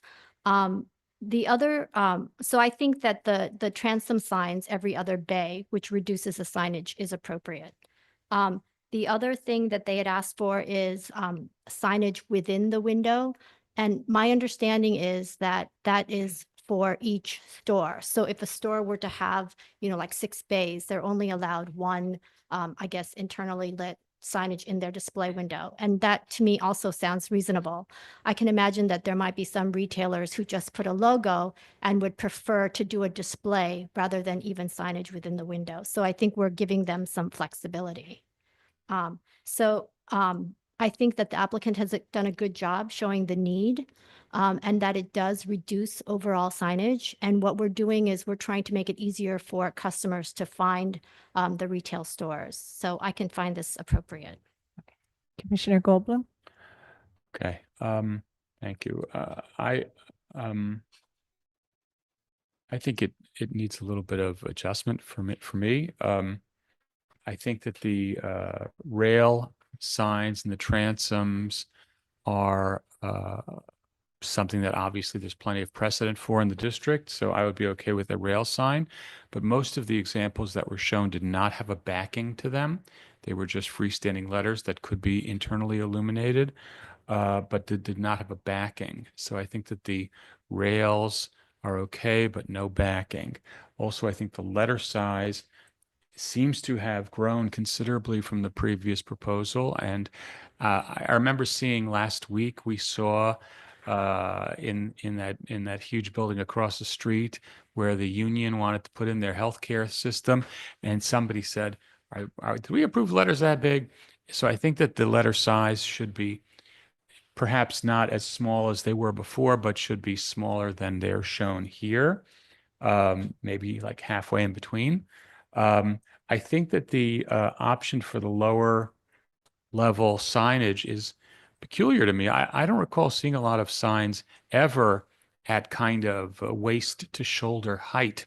It seems to me that's where one puts one's display and not one's name. I would be okay with the vinyl letter on the interior of the glass there, but I think an illuminated letter at that height is unusual. Or as an alternative, they could place it under the transom. But but on the interior, I fear that might be a little chaotic. So I guess my thought is to kill that one or let it be in vinyl. I think that's it. Okay. I think we have approved internally illuminated signs behind the body of the window, not the transom, but so we have done that before. Yeah. Right. I like if that's the case, then one must be consistent. And I would say that I'd go for the Historic District Council option of either or and not both. Okay. Commissioner Ginsburg? So I like the existing master plan, but I realize from a retail perspective, it may not be working. And so I'm definitely open to something else. And I'm curious what my other commissioners say. So I could go along with this, although I also could see looking at something somewhat different. And although I realize blade signs may not be part of what's approved in this district, that might be a good alternative because that would allow the legibility on the street. So, and Commissioner Goldblum's comment of potentially having the letters without the solid backing makes some sense too. Okay. Commissioner Chen? Yeah, I'm also in agreement. I think that I do want to see what the rest of the commission thinks, but I'm in agreement with Commissioner Mastro. Okay. Vice Chair Bland? It seems to me as if the master plan is sort of anemic, almost homogenized down to kind of a repetitive and apparently unsuccessful from a retailing standpoint system. So I think Commissioner Master really nailed it for me as well on all points. But I do think, however, HDC and now Commissioner Goldblum's not A plus B, but A or B seems to make sense to me. It just might be too much variety. Okay. Commissioner Chapin? So I think part of the issue for me is that their photo rendering kind of does them no favors because the appearance of this green on a white background, I don't think it's going to look anything like that. I think it's going to actually look much better. If it's, photo illuminated letters, it's not going to look like that. It's going to look more like, whatever the example shown. That said, I think that I also wondered why they want to sort of obscure the display window, though if there's no white background, they might not obscure the display window that much. So right now, it kind of creates a little bit of a hierarchy problem because you've got this large sign over the transom, and then you've got a sign on the window that's almost the same size, though it's set back. And I think that's kind of, I'm not sure that's a really successful kind of arrangement. And I also think that the question I think Commissioner Chu raised, which was about the, or maybe it was Commissioner Ludwig, the one owner versus multiple owners. I think it's important for the master plan to address that. There should be, okay, this is what happens if you have multiple owners. This is what happens if you have one owner. I could live with the 2-foot sign, which is, I think, kind of big, but I'm not sure. I think that having both that of that size and then the window sign of the same size is not appropriate because, again, I don't there's not a hierarchy going on from my point of view. So I think that either as I said, I'd be okay with a larger sign in the transom. And I think it could go up to be that large to really, make the thing stand out. But I agree with others about this issue of, if you've got one owner, I mean, for several storefronts, then you want to have a kind of different approach than if you have 4 owners. So, or tenants, I should say. Okay, I guess that's it. Thank you. Commissioner Lutfi? Yeah, I agree with a lot of what's been said here by different commissioners. I can appreciate that the current signage, even if it looks good, might not be effective from a marketing standpoint. And we do approve illuminated signage, so I'm not having a problem with that concept. I do happen to agree with Commissioner Goldblum that it would be better, I think more elegant actually, if they were freestanding letters instead of having something behind them. And I also believe that if, as Diana said, if there, and I think Michael said this as well, if there is going to be a second line of signage on a lower level, number one, there needs to be a hierarchy in terms of size. At the lower level, it's way too big and it shouldn't be lit. It should just be vinyl. I also do believe that the signage at the top is a little too large. And finally, sorry, just to go back to my earlier question about different sizes of tenants, and we've actually seen this with other retailers like that have like a Rock Center, for example. I think it would be great if you had a scenario where you say, okay, if someone has 5 windows, this is how the signs would lay out. If they have 1 window,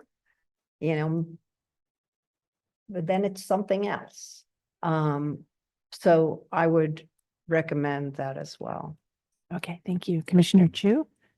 Yeah, I don't have anything else to add to my fellow commissioners' comments. I think they're all good comments. I will just support the comment that I would prefer a slightly smaller font size than the 24-inch. I support Michael's comment about the backing. I think the backing, if you look at some of the historic pictures, there's several examples of letters without the backing. The biggest concern I have there is that essentially you're blocking the facade when you put the back on, and the whole intent of floating it is countering itself. And the rails just look extra now because they're just little bits that are flying in air. The rest is opaque. So I think it's a bit confused. The one thing, and I do support the comment that this is the master plan, so I want a master plan to address possibilities. That's the point of a master plan. And we haven't seen what that means for other configurations. And one slight comment is that, to me, the retail signs that are pulled forward with the entries that are recessed have some meaning, and that they tell you where the door is. But when they're on just empty storefronts, I'm confused again as to hierarchy and the purpose of signage types. That's it. Okay. All right, so I think we've had some thoughtful suggestions here. I think generally supportive of amending the master plan to allow, for more visibility from the street. But we're going to need you to do a little bit more work. So we're going to take no action today and think about some of the comments that we've had in our discussion and consider options having to do with no backing, reducing the size, creating hierarchy both in size and placement of signs. And I think also lay out the different scenarios for the different potential number of tenants. And we'll have you back as soon as you're ready. All right. Thank you. Thank you for the feedback. Thanks. That concludes our public hearing, and we're now going to move to our public meeting agenda. All right, we'll start with public meeting item number 1, LPC 25-04565. An application for a certificate of appropriateness in the Borough of Manhattan, Block 629, Lot 1, 675 Hudson Street in the Gansevoort Market Historic District. This is a vernacular neo-Greek style factory building built in 1849, enlarged in 1854 to 60, and altered circa 1884. And the application is to amend a previously approved proposal to remove additional interior floors.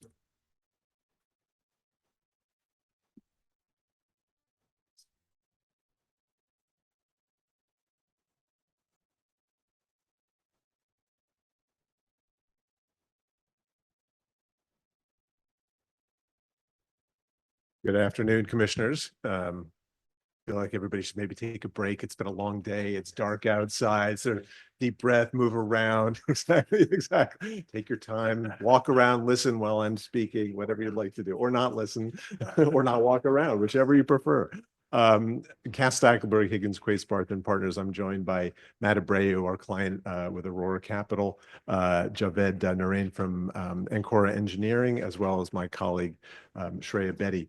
I'll be making the presentation, but Matt and Javed are available for questions, and Matt Moran from Mancini Duffy, the project architect, I think is joining us via Zoom.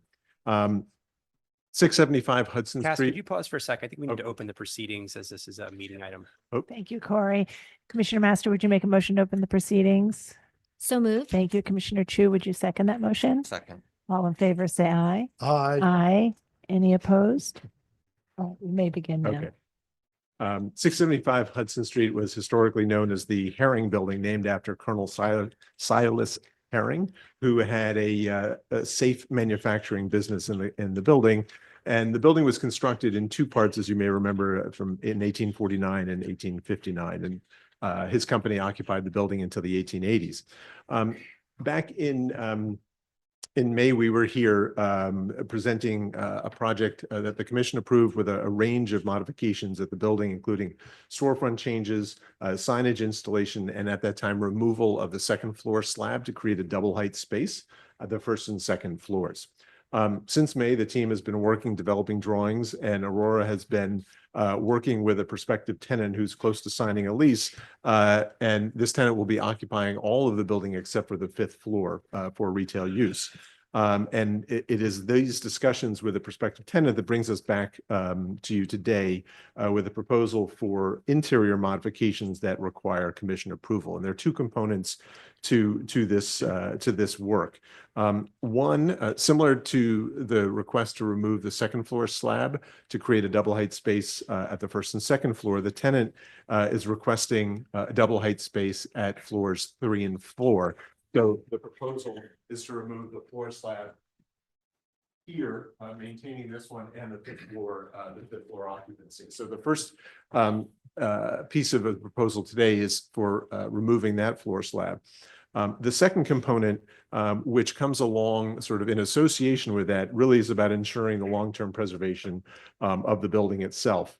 And that includes replacing the wood joists and the columns on the interior with a new concrete and steel structure. The team, and we'll speak, answer any questions you all may have.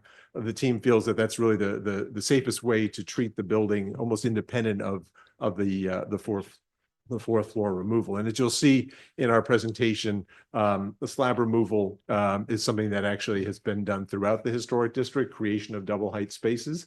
And I'll also add that the team here today and the contractor executing the work has carried out this work in numerous other locations. As a reminder, the building sits on this triangular lot bound by 9th Avenue on the far left, 13th Street in the middle, and Hudson Street. There's a one bay wide elevation on 14th Street, but it is a triangular shaped form, which we think adds a bit to the stability of the building already. Looking at the axonometric, so this is referencing the approved work back from May. As I mentioned, there was work sort of spread around the building. It included extensive restoration work, including restoring the cornice, which had been taken off the 9th Avenue side, masonry work, storefront infill, signage, et cetera.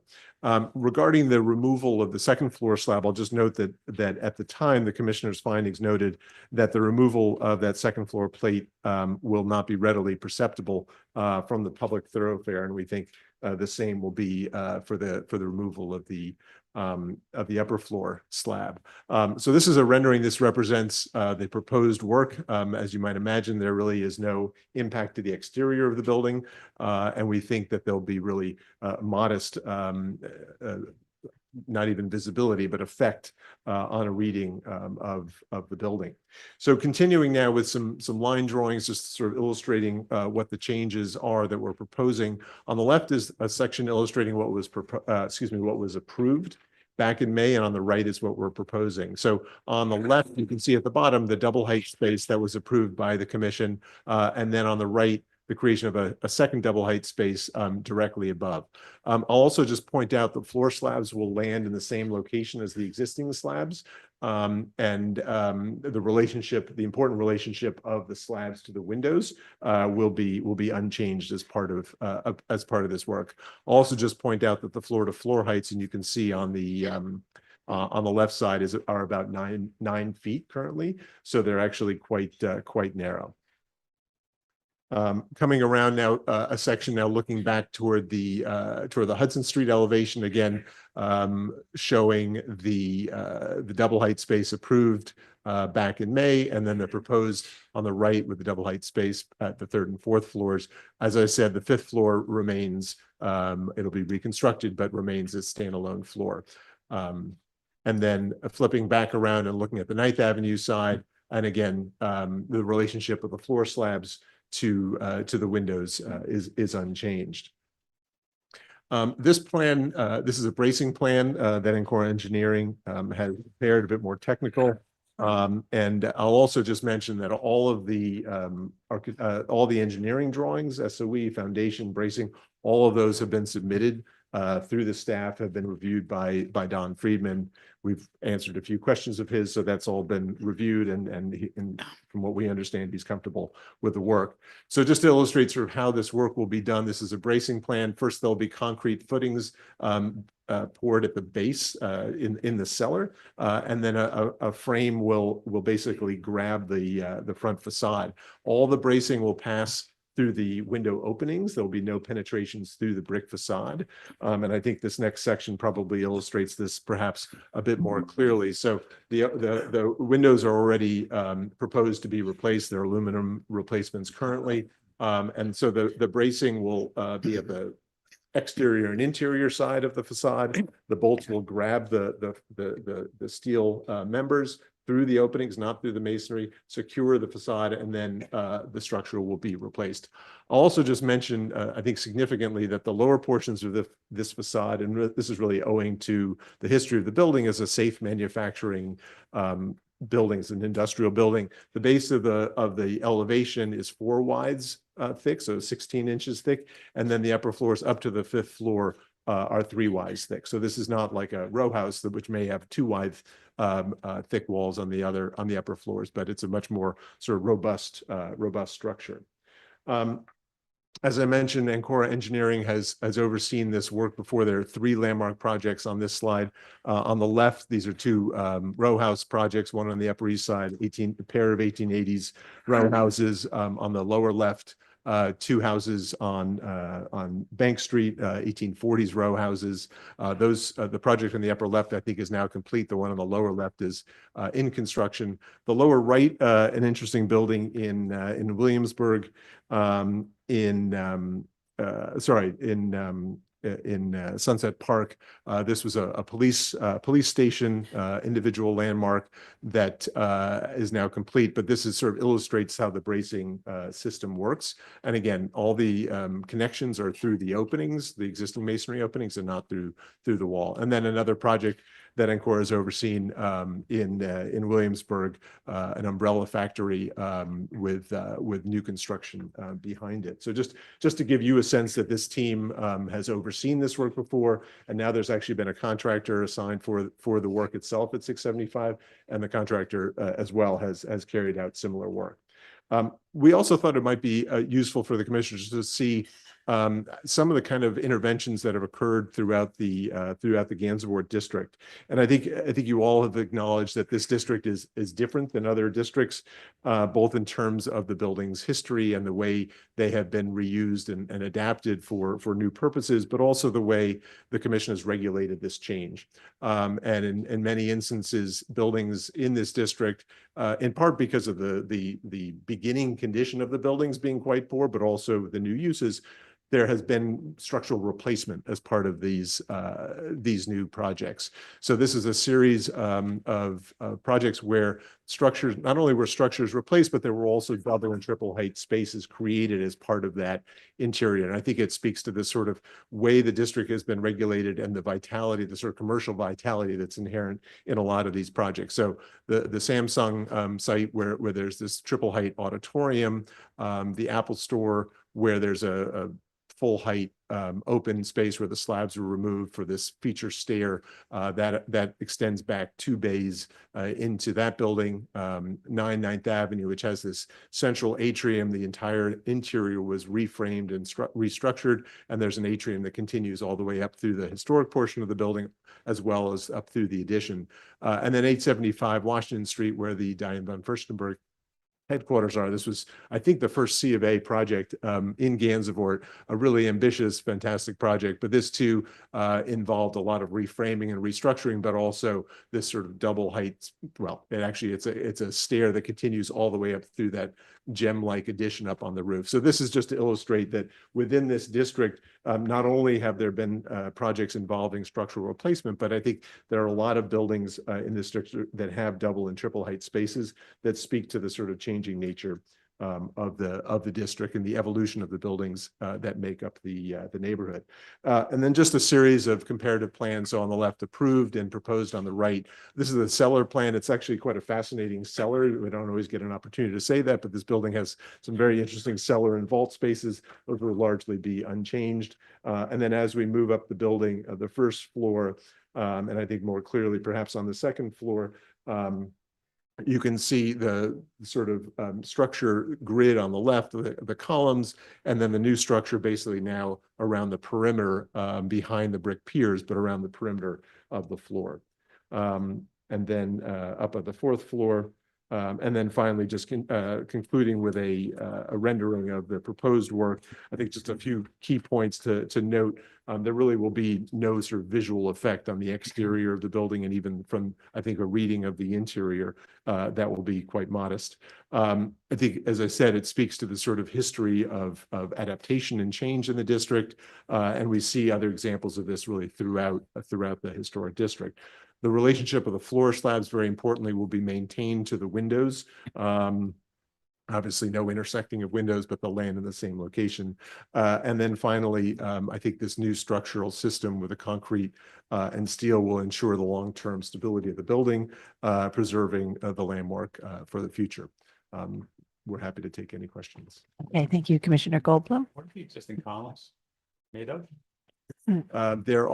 I know I've seen some cast iron columns, but I think there's a mix of columns throughout the building, just given the changes that have occurred. I think there's some timber.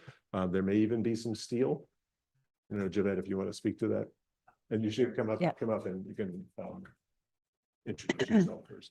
Hi, I'm Javed with Encore Engineering. We did the demo design, the shoring, and the structural engineering. So the existing columns are mostly interior cast iron columns, but there are, a mix of various other columns kind of throughout during renovations over the years. And is the double height happening in, I must have lost it, in the entire building, in part of the building? In the full building. Full building. So it's really going to be a 2-floor, 3-floor building or something like that. It's made all the way. Yes. And is there any possibility structurally to salvage those elements and reuse them as for the interior? So I think the biggest issue with that is the way the building is currently framed, it kind of goes floor to floor. Right. So it's very hard to kind of keep that in place when the way it's currently framed. Okay, thanks. Other questions? Yeah. Commissioner Chu. So especially you're actually, if you could stay the engineer, you're gonna brace the facade because you're taking the bracing of the floor out. And when you brace the facade, is the approach to put a steel member there, sandwich it and hold it to the bracing structure so that we're not penetrating the brick Yes. for the bracing attachments? Yeah, correct. Okay. Exactly like you said. So we have the Okay. steel You towers on the stand exterior. on and both there's sides and sandwich inside that. and the inside. Okay. sandwiching, yeah. And is there structure on the inside that will need to deal with a new structural situation? Because now you don't have columns, you're gonna span across the triangle. Sorry, you're referring to the bracing or to the new? The framing will now span the floor because you're taking the columns out, correct? A couple of them. Yeah, oh, there's a couple that'll stay there. So it's gonna be an entirely new cast in place concrete structure. Oh, cast in place. Yes. Okay. Okay, all right, thank you. Sure. All right. Any other questions? A question. Commissioner Lutfi? So you can correct me if I'm wrong, Pat, but I think when you first came to us, I have to say, I'm looking at that rendering, I really, very beautiful. At a second glance, I think what I recall was that there was going to be retail at like the ground floor and then maybe office tenants above. Was that correct? But now there's going to be a change and it might be multi-level retail tenants? Or, I think we knew there would be commercial use. I think the goal was retail as proposed now, but I think this was, I think we came to a public hearing in January and then a public meeting in May. So that was, almost a year ago. So I think the tendency wasn't as clear as it is now. got it. Yeah, no, well, that's what I figured. It's Yeah. sort of a little bit of an Evolving, evolution yeah. of what your initial thinking was. Right. Okay, Yeah. yeah, thank you. Okay. Other questions? All right, so I think we don't have any other questions, so we'll move to our discussion. And so as you recall, we approved a proposal here for a lot of exterior changes at the base and signage. And at that time, we also approved removing the floor slab between the first and second floor. This is an application to amend that approval to also remove the floor slab between the third and fourth floor to create 2 double height spaces. And the applicant has walked through the structural changes that will occur in that context. So we'll begin our discussion. Vice Chair Bland, would you like to start this one? Yeah, I'm musing here, thinking about more and more, particularly in the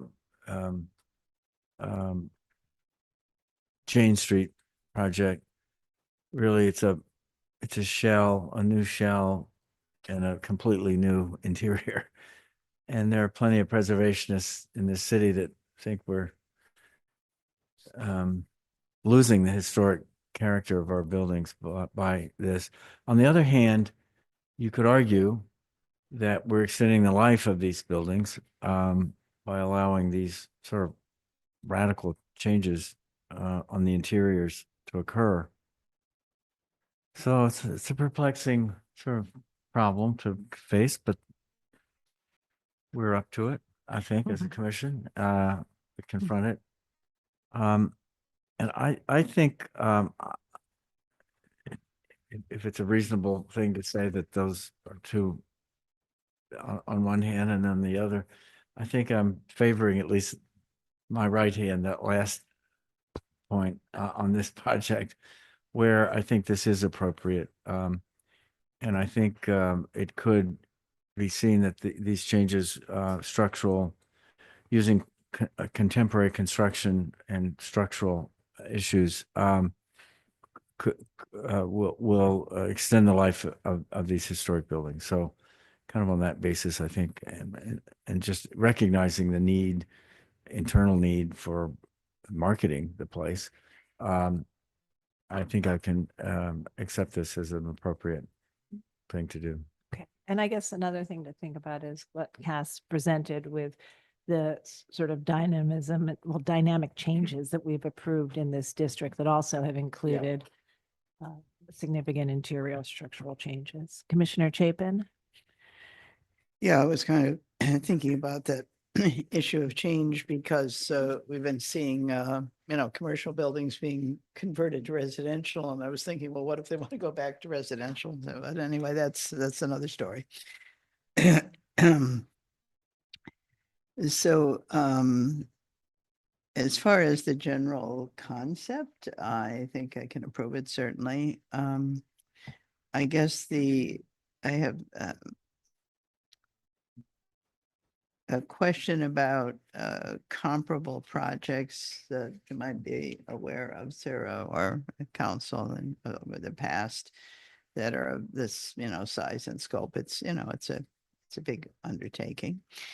And also, what Landmark's role might be, like, could we, ask for an engineer to be there from Landmarks to work with buildings, or their engineers to, Yeah, kind and of. I should note keep this an eye on application has also had enhanced engineering, and Don Friedman has reviewed this.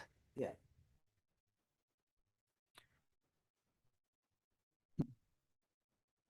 Did you have any thoughts about some comparable projects that we've Well, approved before? I mean, I think that Cass presented a number of projects specifically in this historic district where we have allowed a significant amount of change, recognizing that the sort of significance of the buildings was that they changed a lot to accommodate waves of different uses over the history of the district. And so in allowing for exterior changes that are maybe more dynamic or more visible than in other districts, we've also allowed for extensive internal changes as well in this district. Yeah, I do feel comfortable with that. It's more thinking about really the, structural Corey, I don't know if you have other thoughts on that.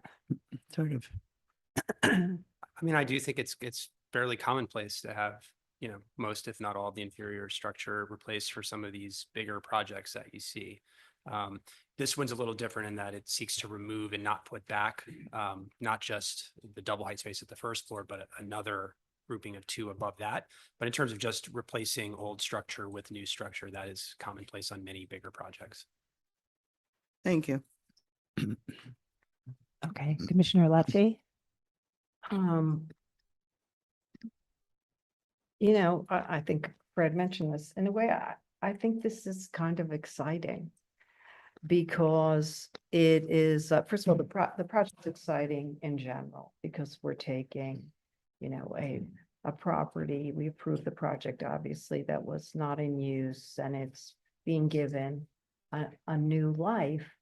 And it's being given a new life in a sort of, I'm going to say, sort of a new kind of prototype where commercial spaces, become multi-floors and they open up their spaces in order to have the use. And I think in order to make the use effective for the tenant, and I think it was kind of pioneered by, 837 Washington and maybe the Apple Building. And I think there were 8 examples in this district that Cass mentioned, and there are others throughout the city.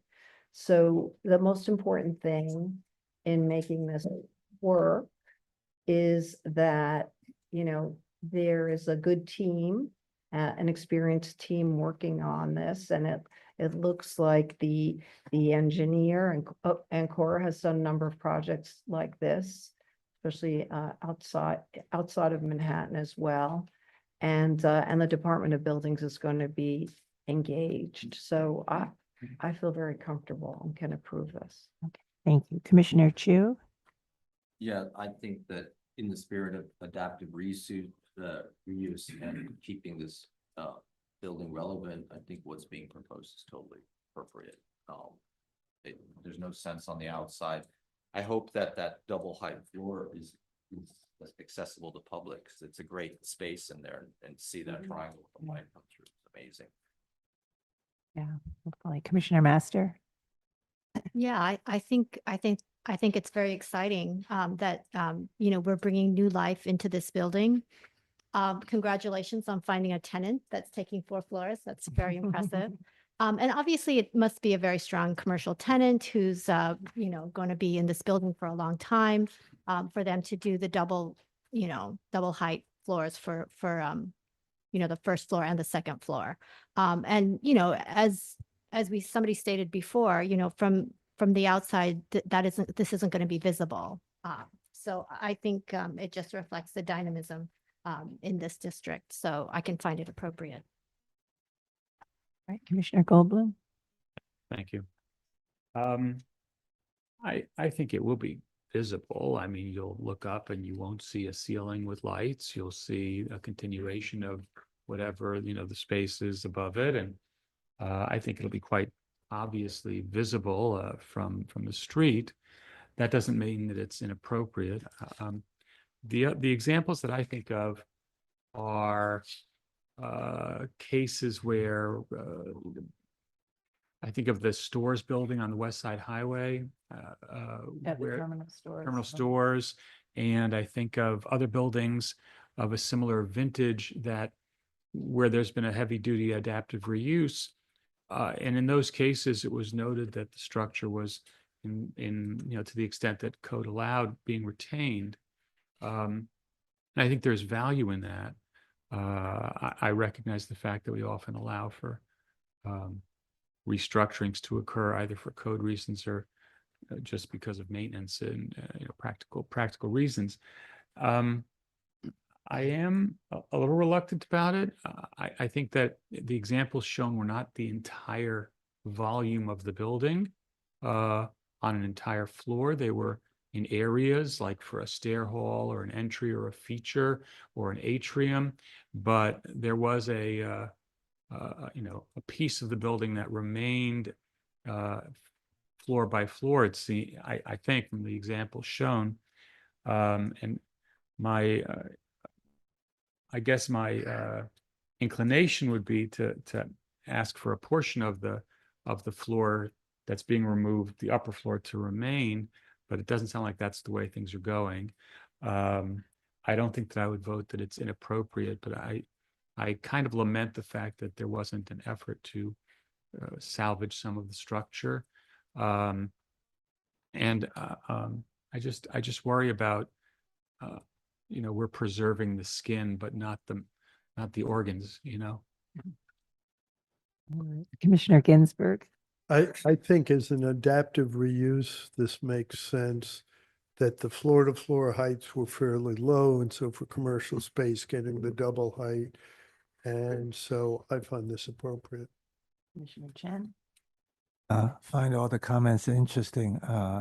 And Commissioner Ginsburg pointed out why the need, because the floor to floor height. But somehow when Michael was talking, and I was thinking about the other example, even though it's not directly comparable, is the Domino Sugar Factory, right? Which is that, and that's also a thing. But in general, I can find this appropriate because I think, this is the word is really adaptively used for a low ceiling existing structure, and on the outside, not that obvious. Okay.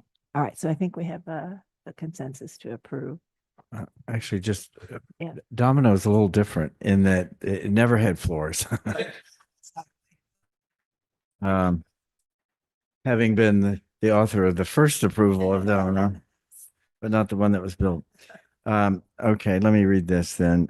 In the matter of 675 Hudson Street in the Gansevoort Market Historic District, I can read this, I think. The application is to amend a previously approved proposal to remove additional interior floors. I note that the building style, scale, materials, and details are among the features that contribute to the special architecture and historic character of the Gansevoort Market Historic District.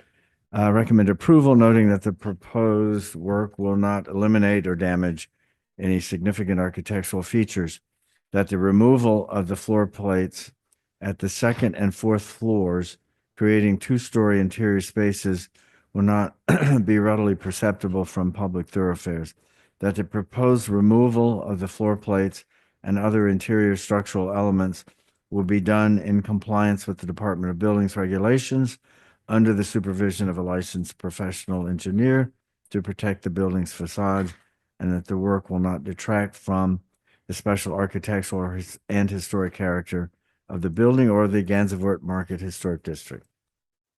Thank you. And Commissioner Chen, would you second that motion? Second. John, will you call the vote? Chair Carroll. Aye. Vice Chair Bland. Aye. Commissioner Chapin.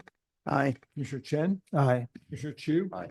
Commissioner Ginsburg. Aye. Commissioner Goldblum. Commissioner Lutfi. Aye. Commissioner Master. Aye. 9 in favor, none opposed, motion passes. All right, so that's approved. Thank you. And we'll move to the next public meeting item. Next item is public meeting item number 2, LPC 25-01748, an application for a certificate of appropriateness in the Borough of Manhattan.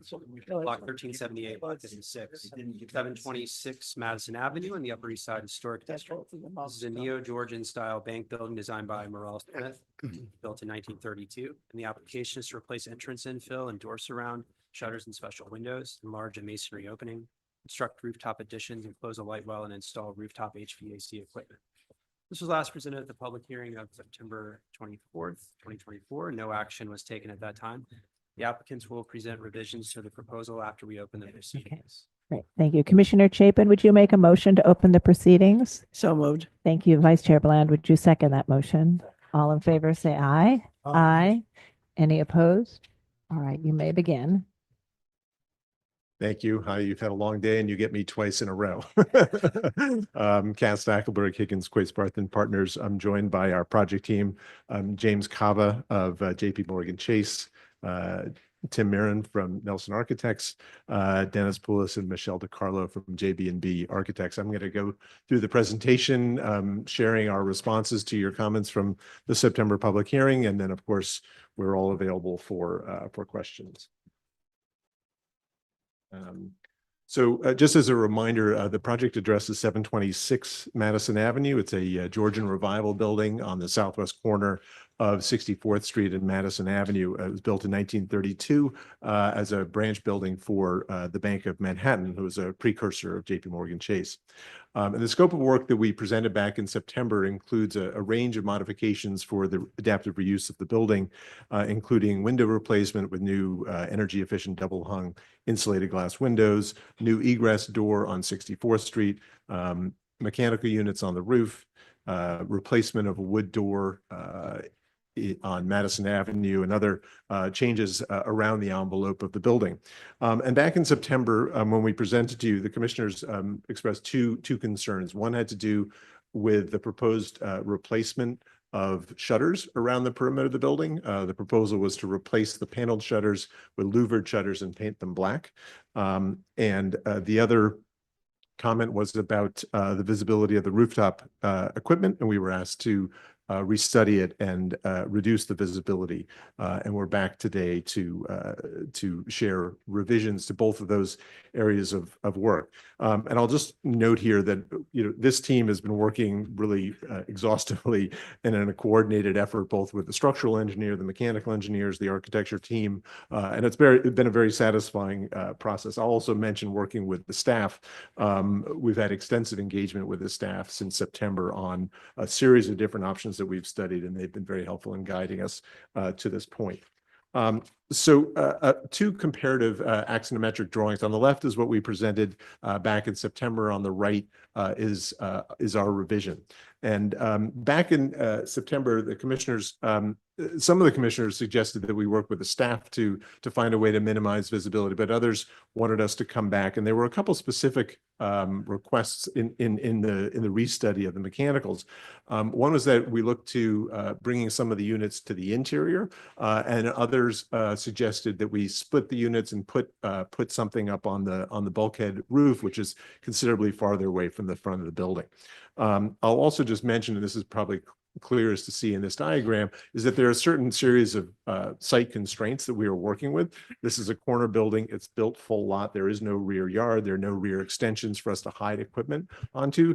And the roof area, because of the mansard, the slope of the mansard, both on Madison and 64th Street, is actually quite tight. There are also a series of code limitations that preclude us from exhausting or even having intake at the sidewalk or at any areas adjacent to neighboring windows. So with all those constraints, we've come up with a system that allows us to both bring some of the equipment to the interior, but also split some of the units. So what you see on the right, and I think I'll come over here and point.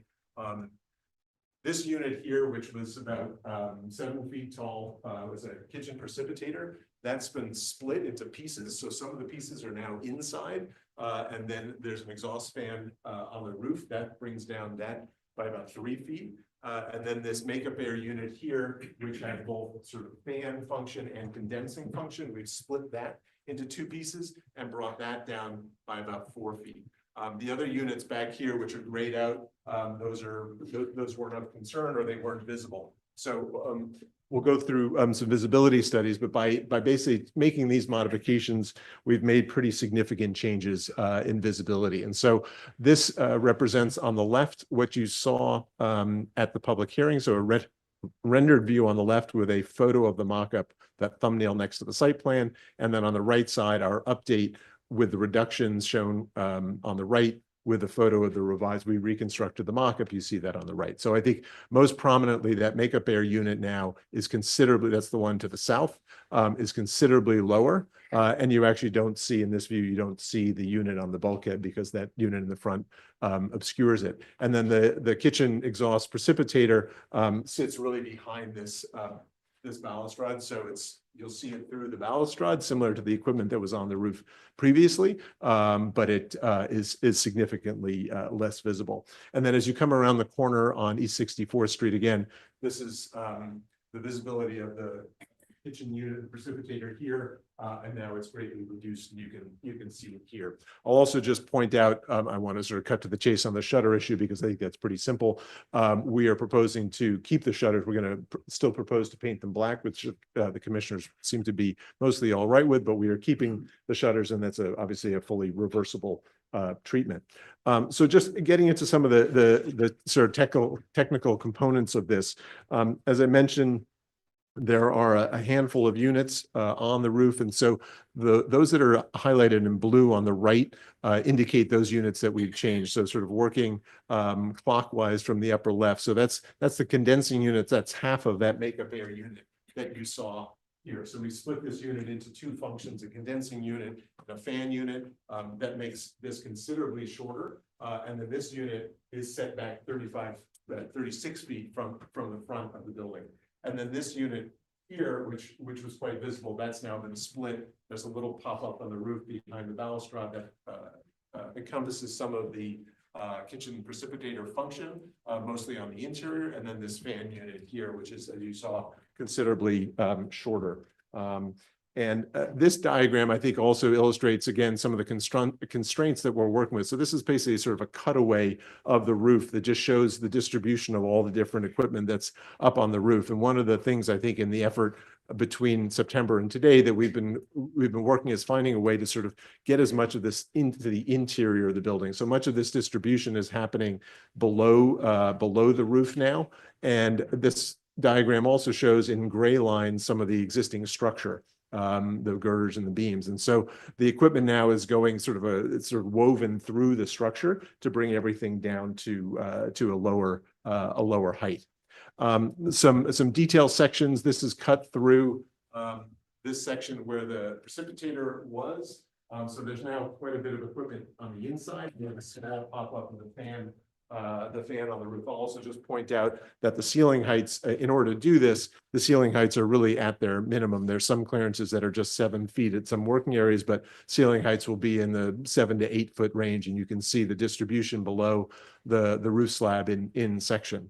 And then just to the south, sort of similarly, where we've split that makeup air unit and put it back on the roof of the bulkhead. We do have to have a railing for code compliance around that rooftop unit, but then the unit closer to the balustrade is considerably shorter as well. And you can see again in the section below the roof, bringing some of the ductwork and all that below the slab that decreases some of the ceiling heights.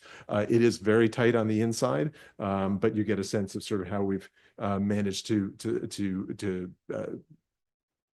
split the units in order to reduce visibility. Some building sections, again, just showing sight lines and the relative changes in height from one scheme to the other. As I mentioned, it's about 3 and 4 feet shorter, depending on which unit, the kitchen precipitator and that makeup air unit. And again, the diagram on the right just illustrating how the unit in the bulkhead is obscured from across the street by that unit in the front. And then another section just looking back now toward Madison Avenue. So you have the units at the corner here dropped, the sort of violet tone there dropped in both instances. Just turning back to the elevation, so the overall scope of work, I mentioned some of it at the outset. That's largely unchanged, although I did mention that the shutters will be retaining the historic paneled shutters and painting those black. There are proposed modifications at the building entry with a new door and enframement. We are salvaging and reinstalling that decorative fan light and other sort of repair and restoration scopes around the Madison Avenue and around the 64th Street elevation. We're also introducing an egress door toward the west side of that elevation to provide code compliant egress out of the building, and then a series of restoration scope items which will carry across both street elevations. This rendered view, again, just illustrating primarily the black shutters and then the different modifications across the base of the building. We also thought it might be useful just looking at some of the context up and down Madison Avenue. What's interesting about this stretch of the historic district is there are a number of low-scale buildings on the corners in particular, whether they're taxpayers or row house scale properties.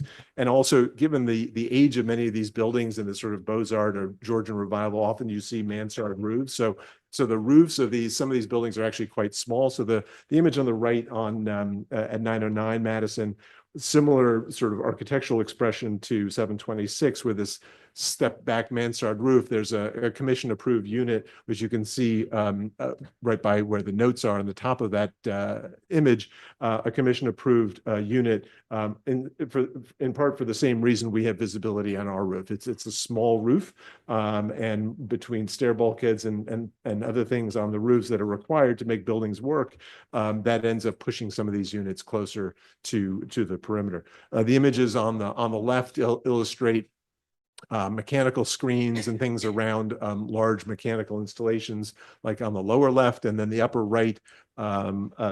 left illustrates 2 different projects where the commission approved screens and different equipment on the roof just as part of the adaptive reuse of those buildings. And then the image on the right just shows a cooling tower. This is actually directly across the street from the project address. That cooling tower may actually predate designation, but it looks like it's relatively new, so perhaps it was replaced. But I think it just goes to illustrate how some of these buildings have very small roofs and there's no other place sometimes to put some of these units. And then finally, just going back to this sort of walk up Madison to illustrate the changes in visibility. So on the left is a rendered view and the thumbnail photo above illustrating the visibility. And I'll just point out there was some visibility down at 63rd Street here. That's that kitchen precipitator unit, and that disappears. There is no visibility from this view. This view east of Madison Avenue on 64th Street, there is visibility of the 2 makeup units, the fan and the condensing unit. But I think it is important to note, first of all, that building here, this is a building from the 1990s, and then the balance of the equipment is seen against just a stucco backdrop. These aren't silhouetted against the sky, but they're seen in the context of new construction and a side elevation. And then as you move up Madison Avenue, still some visibility from the corner of 64th and Madison, but considerably less. And then as you move up Madison Avenue, this is up near 65th Street, the visibility almost disappears completely, considerably less than what was there before. And then just returning back to the view on Madison directly across the street, I think the change to the shutters is straightforward enough. And I think regarding the mechanical equipment, your comments and suggestions were taken to heart. Splitting the units, bringing some of the equipment on the inside, putting something up on the bulkhead that's had a very positive effect to reduce the visibility considerably. Thank you. All right, I think we have some questions. Commissioner Goldblum? Yeah, can you go to the roof plan? Any one of them? With the noted. Bingo, okay. So, the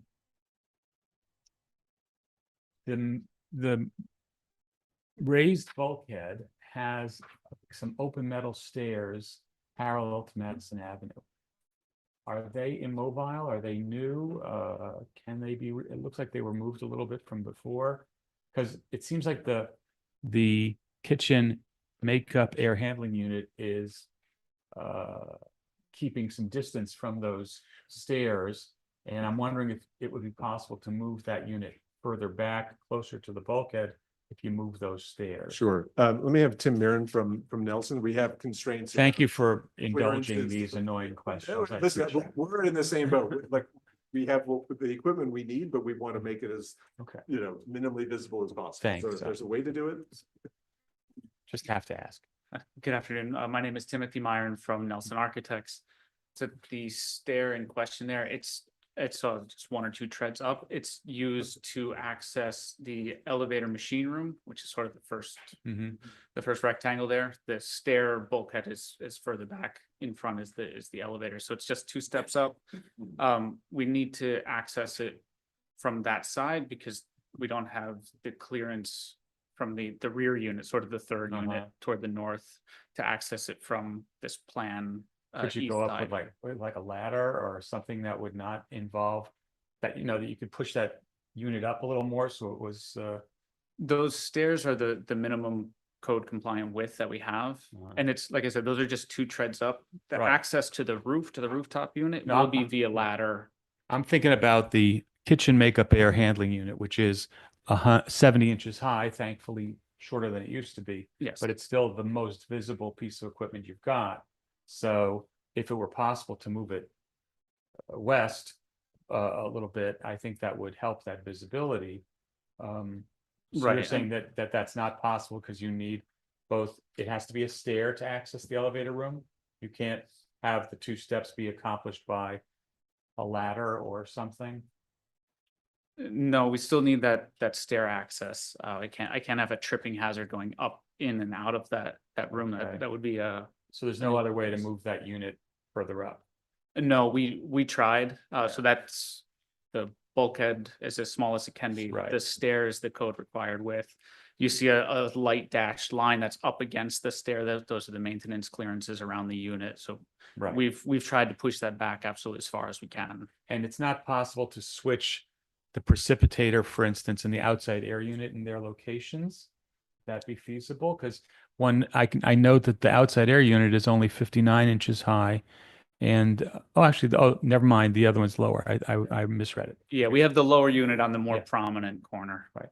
Okay. And I assume that you can't switch the kitchen makeup air with the outside air. The location.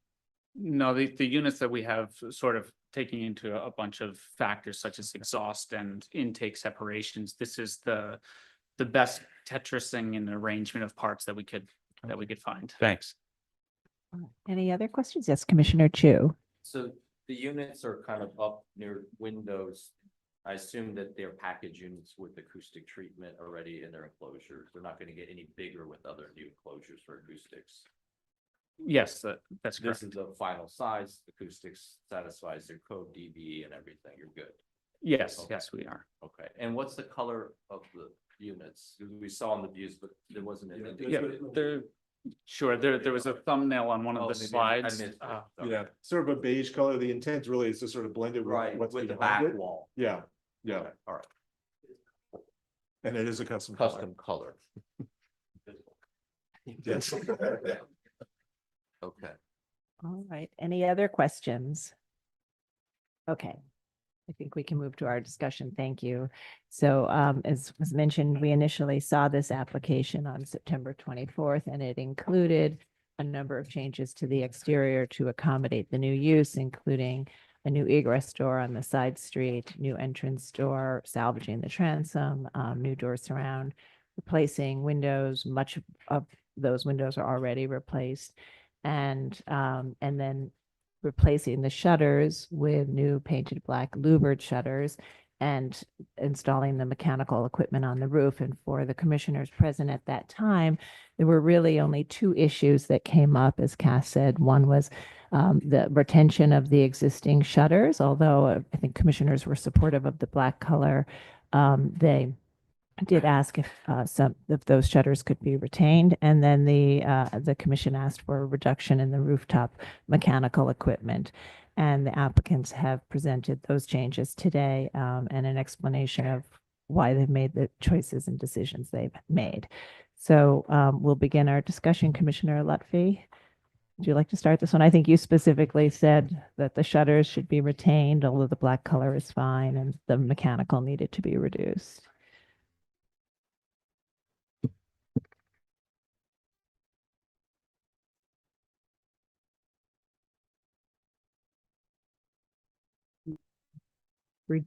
Thank you, to reduce that equipment, because the roof area, the building has a small footprint and the roof area is tight and it's a low building with a mansard roof. All of that was said. So, between the precipitate or the condensing unit and other pieces of equipment, they've managed to reduce the height, and then in using a very neutral, invisible color, new kind of color, that really helps to minimize it.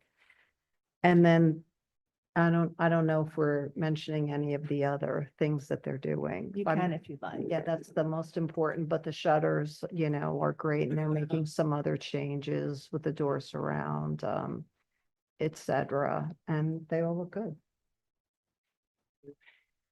Commissioner Chu, I'm not sure you were here the last time. Maybe I'll sort of jump around a little bit. Commissioner Master, you were here and I think also made it. Yeah, I think the applicant really worked very hard to reduce, the bulkhead height, and I think they did a very good job. I think the black shutters are fine. I find this appropriate. Okay, thanks. And I think Commissioner Chapin, you were also here and had those similar two issues. Yeah, and I feel that they have done their best to address those issues. I used to walk by this all the time on my way to the Arsenal at Central Park. It's a very nice little building. But, I think that the rooftop is going to recede into the background pretty well at this point. I mean, I wish they could do even more with it. I think they've done as best they can, and they use shutters and the other issues they're doing the right thing. So I can approve it. Okay, thank you. And Vice Chair Bland, you were here. I think your only issue was the rooftop mechanical equipment, the big issue. What a remarkable memory you have. Or good notes. Our boss, yeah, right. If there was ever a wonderful little building that, along with a couple of others, kind of make the whole part of Lower Madison Avenue into a unique, in the world, unique place, I think this building does it. And if there was ever a rooftop that was important to get right, this is the one. On the other hand, getting right with mechanical equipment is also critical, and you have no other place to put it, I understand. I think you've been remarkable in your effort to reduce the height and the appearance of it behind that fencing on the roof. And I think the black shutters takes away a little bit of that Williamsburg, and I don't mean Brooklyn, I mean Virginia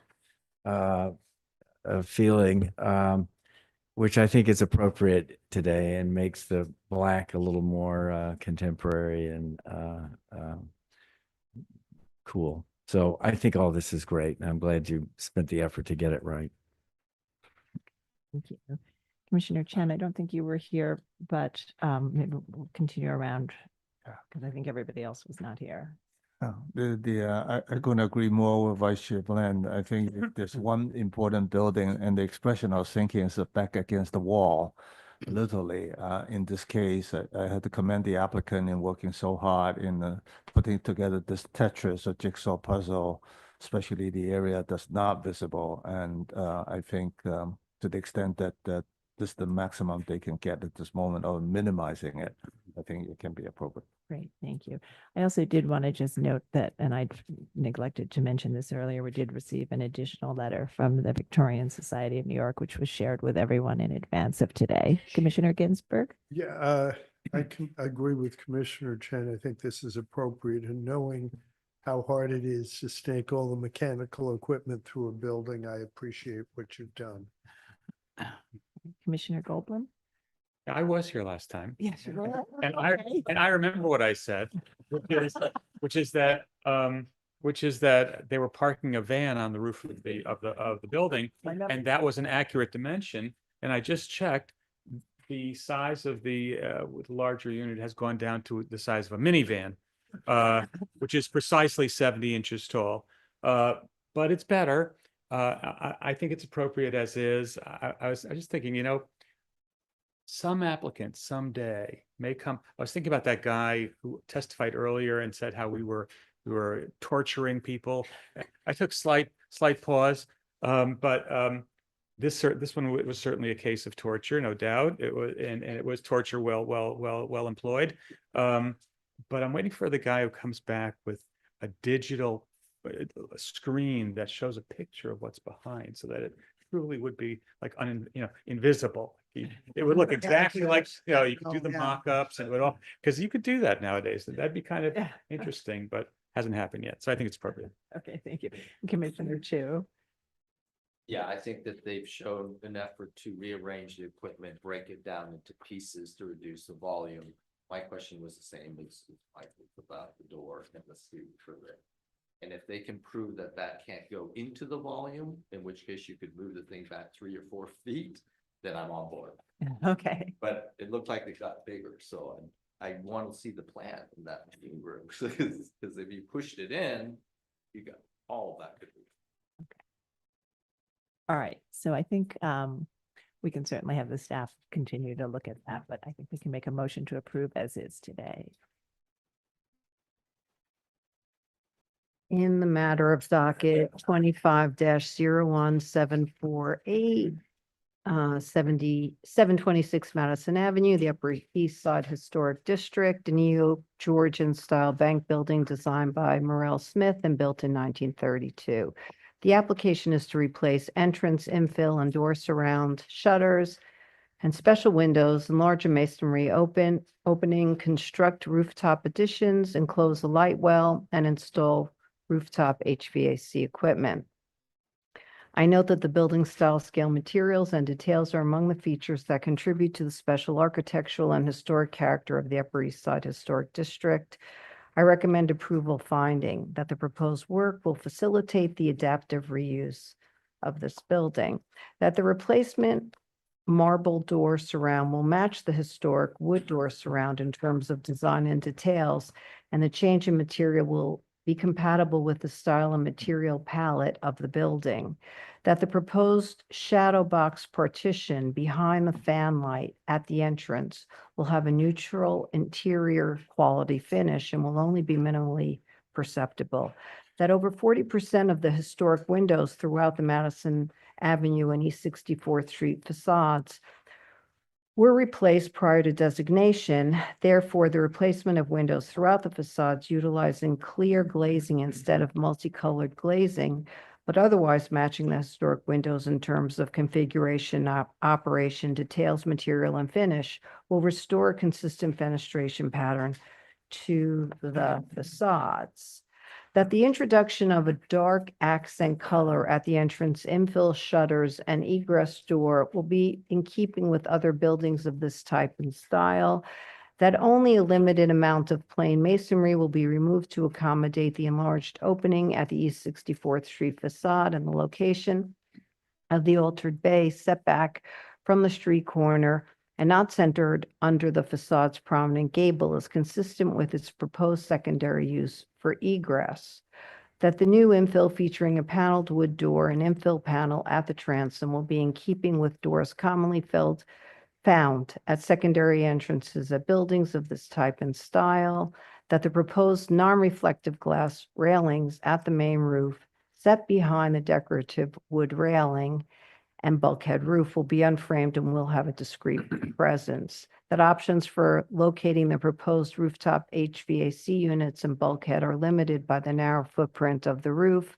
That the rooftop HVAC units and bulkhead will have simple silhouettes and a uniform neutral finish, and will mostly be viewed against the backdrop of taller buildings, helping them to recede from view, and that the work will not detract from the special architectural and historic character of the building or the Upper East Side Historic District.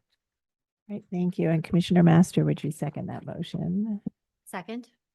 John, will you call the vote? Chair Carroll, Aye. Vice Chair Bland, Aye. Commissioner Chapin, Aye. Commissioner Chen, Aye. Commissioner Chu, Aye. Commissioner Ginsburg, Aye. Commissioner Goldblum, Aye. Commissioner Lutfi, Commissioner Master. Aye. 9 in favor, none opposed. The motion passes. That's approved. Thank you. Thank you. Thank you. And we'll move to the next and final public meeting item. That is public meeting item number 3, LPC 24-10670, an application for a certificate of appropriateness in the Borough of Brooklyn, Block 386, Lot 5, 161 Hoyt Street in the Borum Hill Historic District Extension. This is a second Empire-style house with French neo-Gothic style elements built in 1870 to 71. The application is to construct a rear yard addition and modify window openings. This was last presented at the public hearing of October 22nd, 2024, and no action was taken at that time.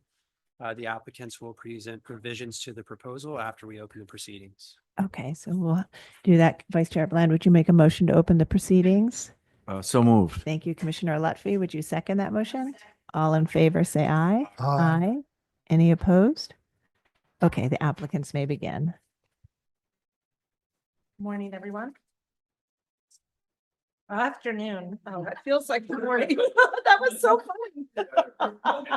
Sorry, we're your last meeting for the day. Maybe I'm feeling the same way. My name is Christine Harper with Harper Architecture. We were here back in November to show you this project, October to show you this project. And we're here today to address some of the concerns that were brought up. I know that many of you also weren't here at the time, but I will stay brief and you can let me know if I should go into more detail on any of the items.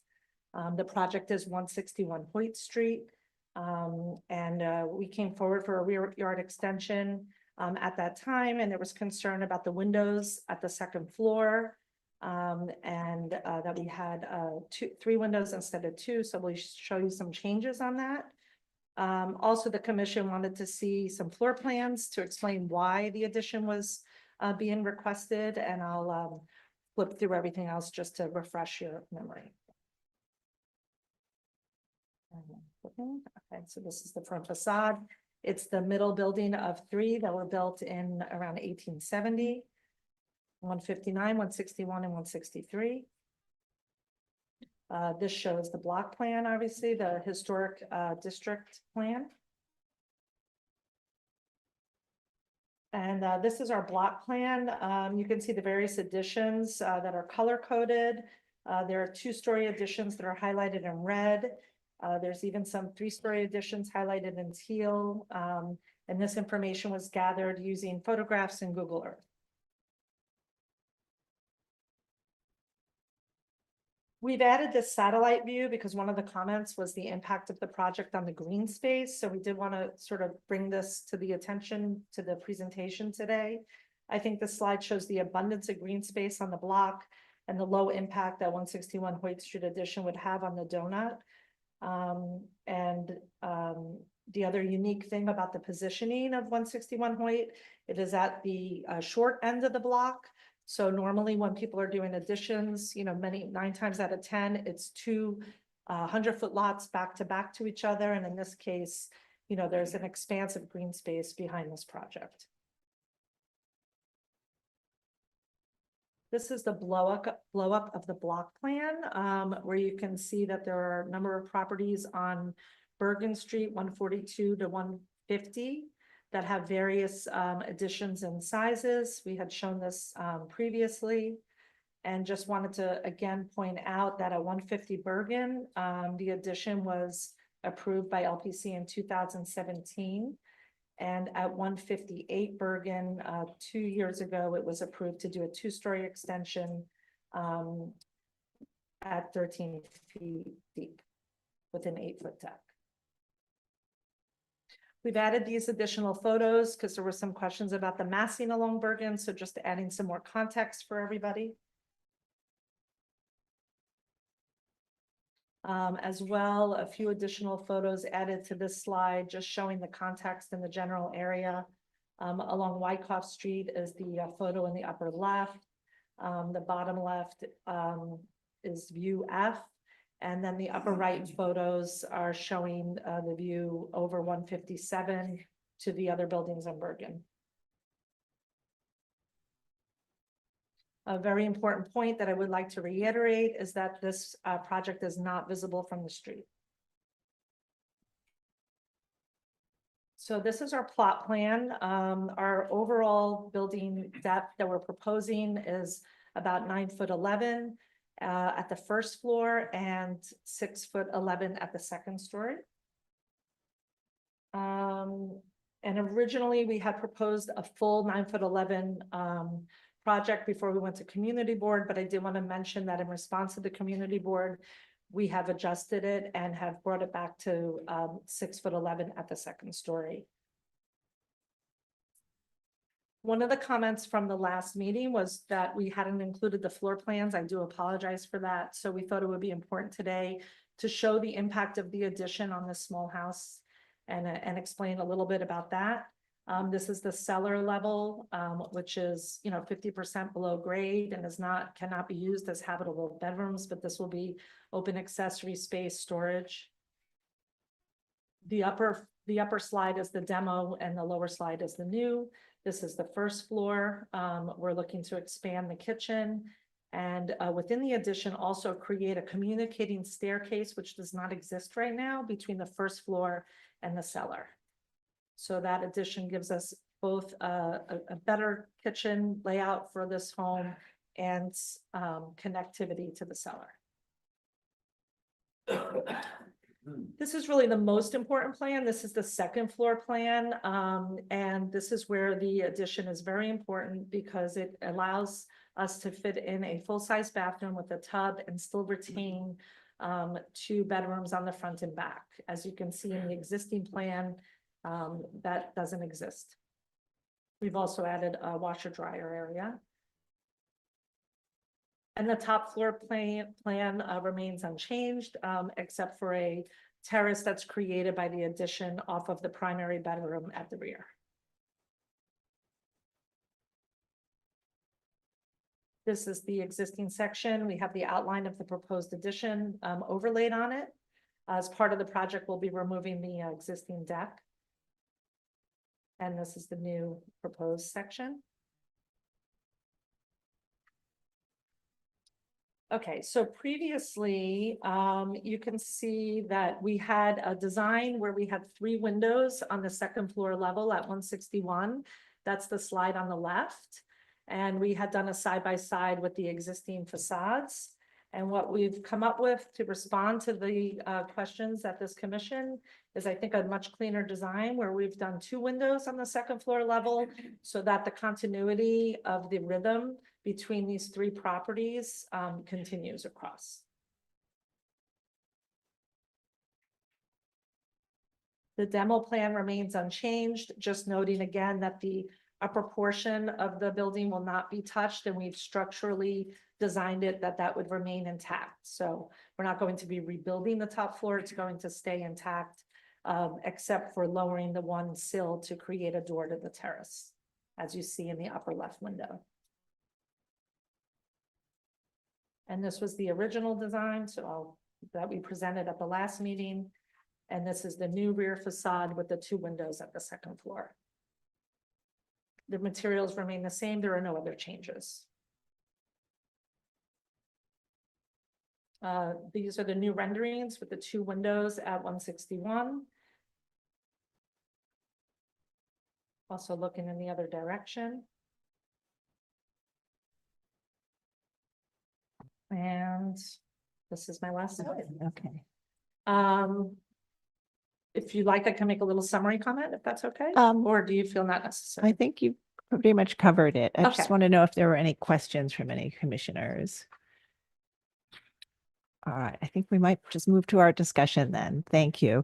So I do want to note that we did receive letters from the Borum Hill Association, HDC, and 5 individuals, and those letters were shared with the commission. Oh, sorry. I think the owners, did the owners want to add anything to the presentation?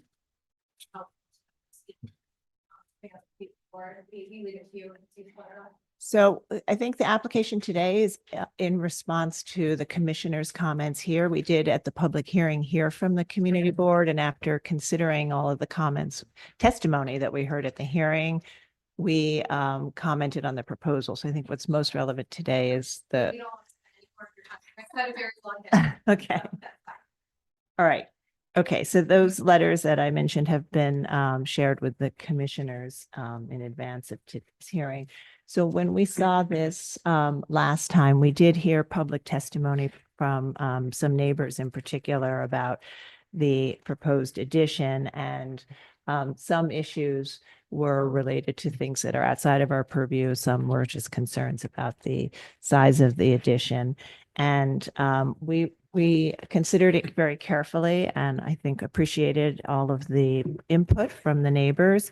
Ultimately, I think had a very thoughtful discussion where many of the commissioners present felt that this addition of this height and depth, which is a fairly modest depth, is really very typical of the kinds of addition that this commission approves. And in a block of this context, and given its location at the end of the block and its relationship to the green space. So however, those commissioners who felt supportive of the massing did ask that the fenestration at the second floor be changed to 2 bays to relate to the rest of the row.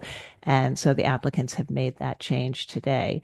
Commissioner Chen, I think you were one of the commissioners who were comfortable with the addition and just asked for the 2 bays at the second floor.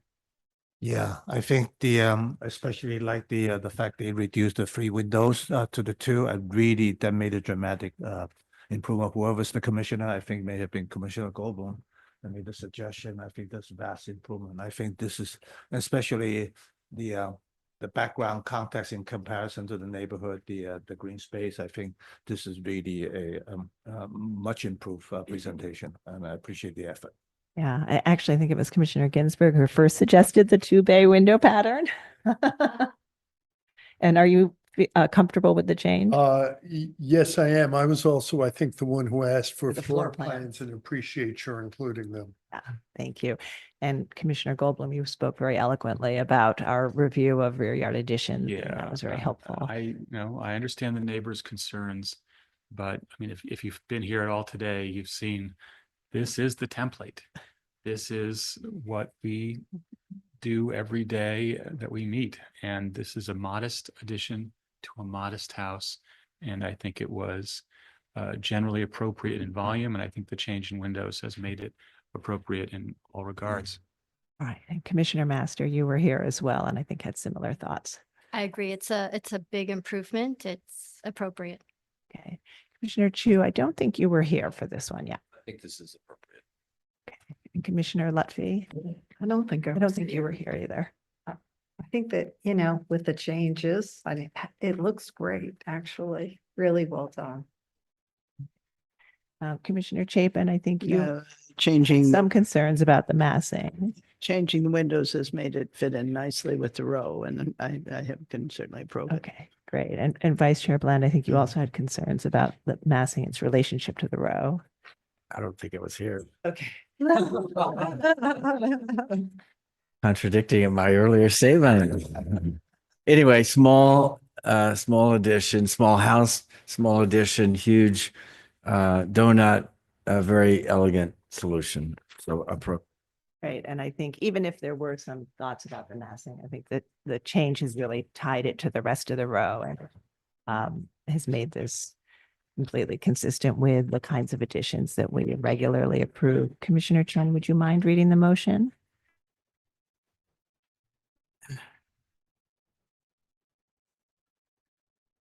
In a matter of LPC 24-10670, 161 Hoyt Street, Borum Hill Historic District Extension.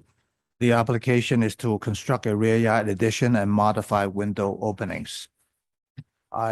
Noting the building's scale, style, materials, and details among the feature that contribute to the special architectural and historic character of the Borum Hill Historic District, I recommend approval, finding that the proposed work will not eliminate or damage any significant architectural features, that the proposed rear yard addition will not be visible from any public thoroughfares, that the addition will be in keeping with the depth and height of other rear yard additions found within the block, and therefore will not overwhelm neighboring buildings or diminish the central green space, that the addition will feature brick cladding, YN piers, and the ratio of solid to void, which are consistent with the design of rear facades and rear additions within the block, that the two punch windows openings at the second floor will recall the pattern of windows at the second floor of two adjacent buildings in the row, that the level of articulation and horizontal division between floor levels at the metal clad wood and glass window and door assembly will be compatible with the residential character of the house, and that the work will not diminish the special architectural and historic character of the Borum Hill Historic District Extension. Thanks. Commissioner Ginsburg, would you second that motion? Second. John, will you call the vote? Chair Carroll. Aye. Vice Chair Bland. Aye. Commissioner Chapin. Aye. Commissioner Chen. Aye. Commissioner Chu. Commissioner Ginsburg. Aye. Commissioner Goldblum. Aye. Buffy. Aye. Commissioner Master. Aye. None in favor, none opposed. The motion passes. All right, so that's approved. Thank you. All right, so that concludes our public hearing and public meeting of today, December 10th, 2024. Thank you all for your hard work and the long day.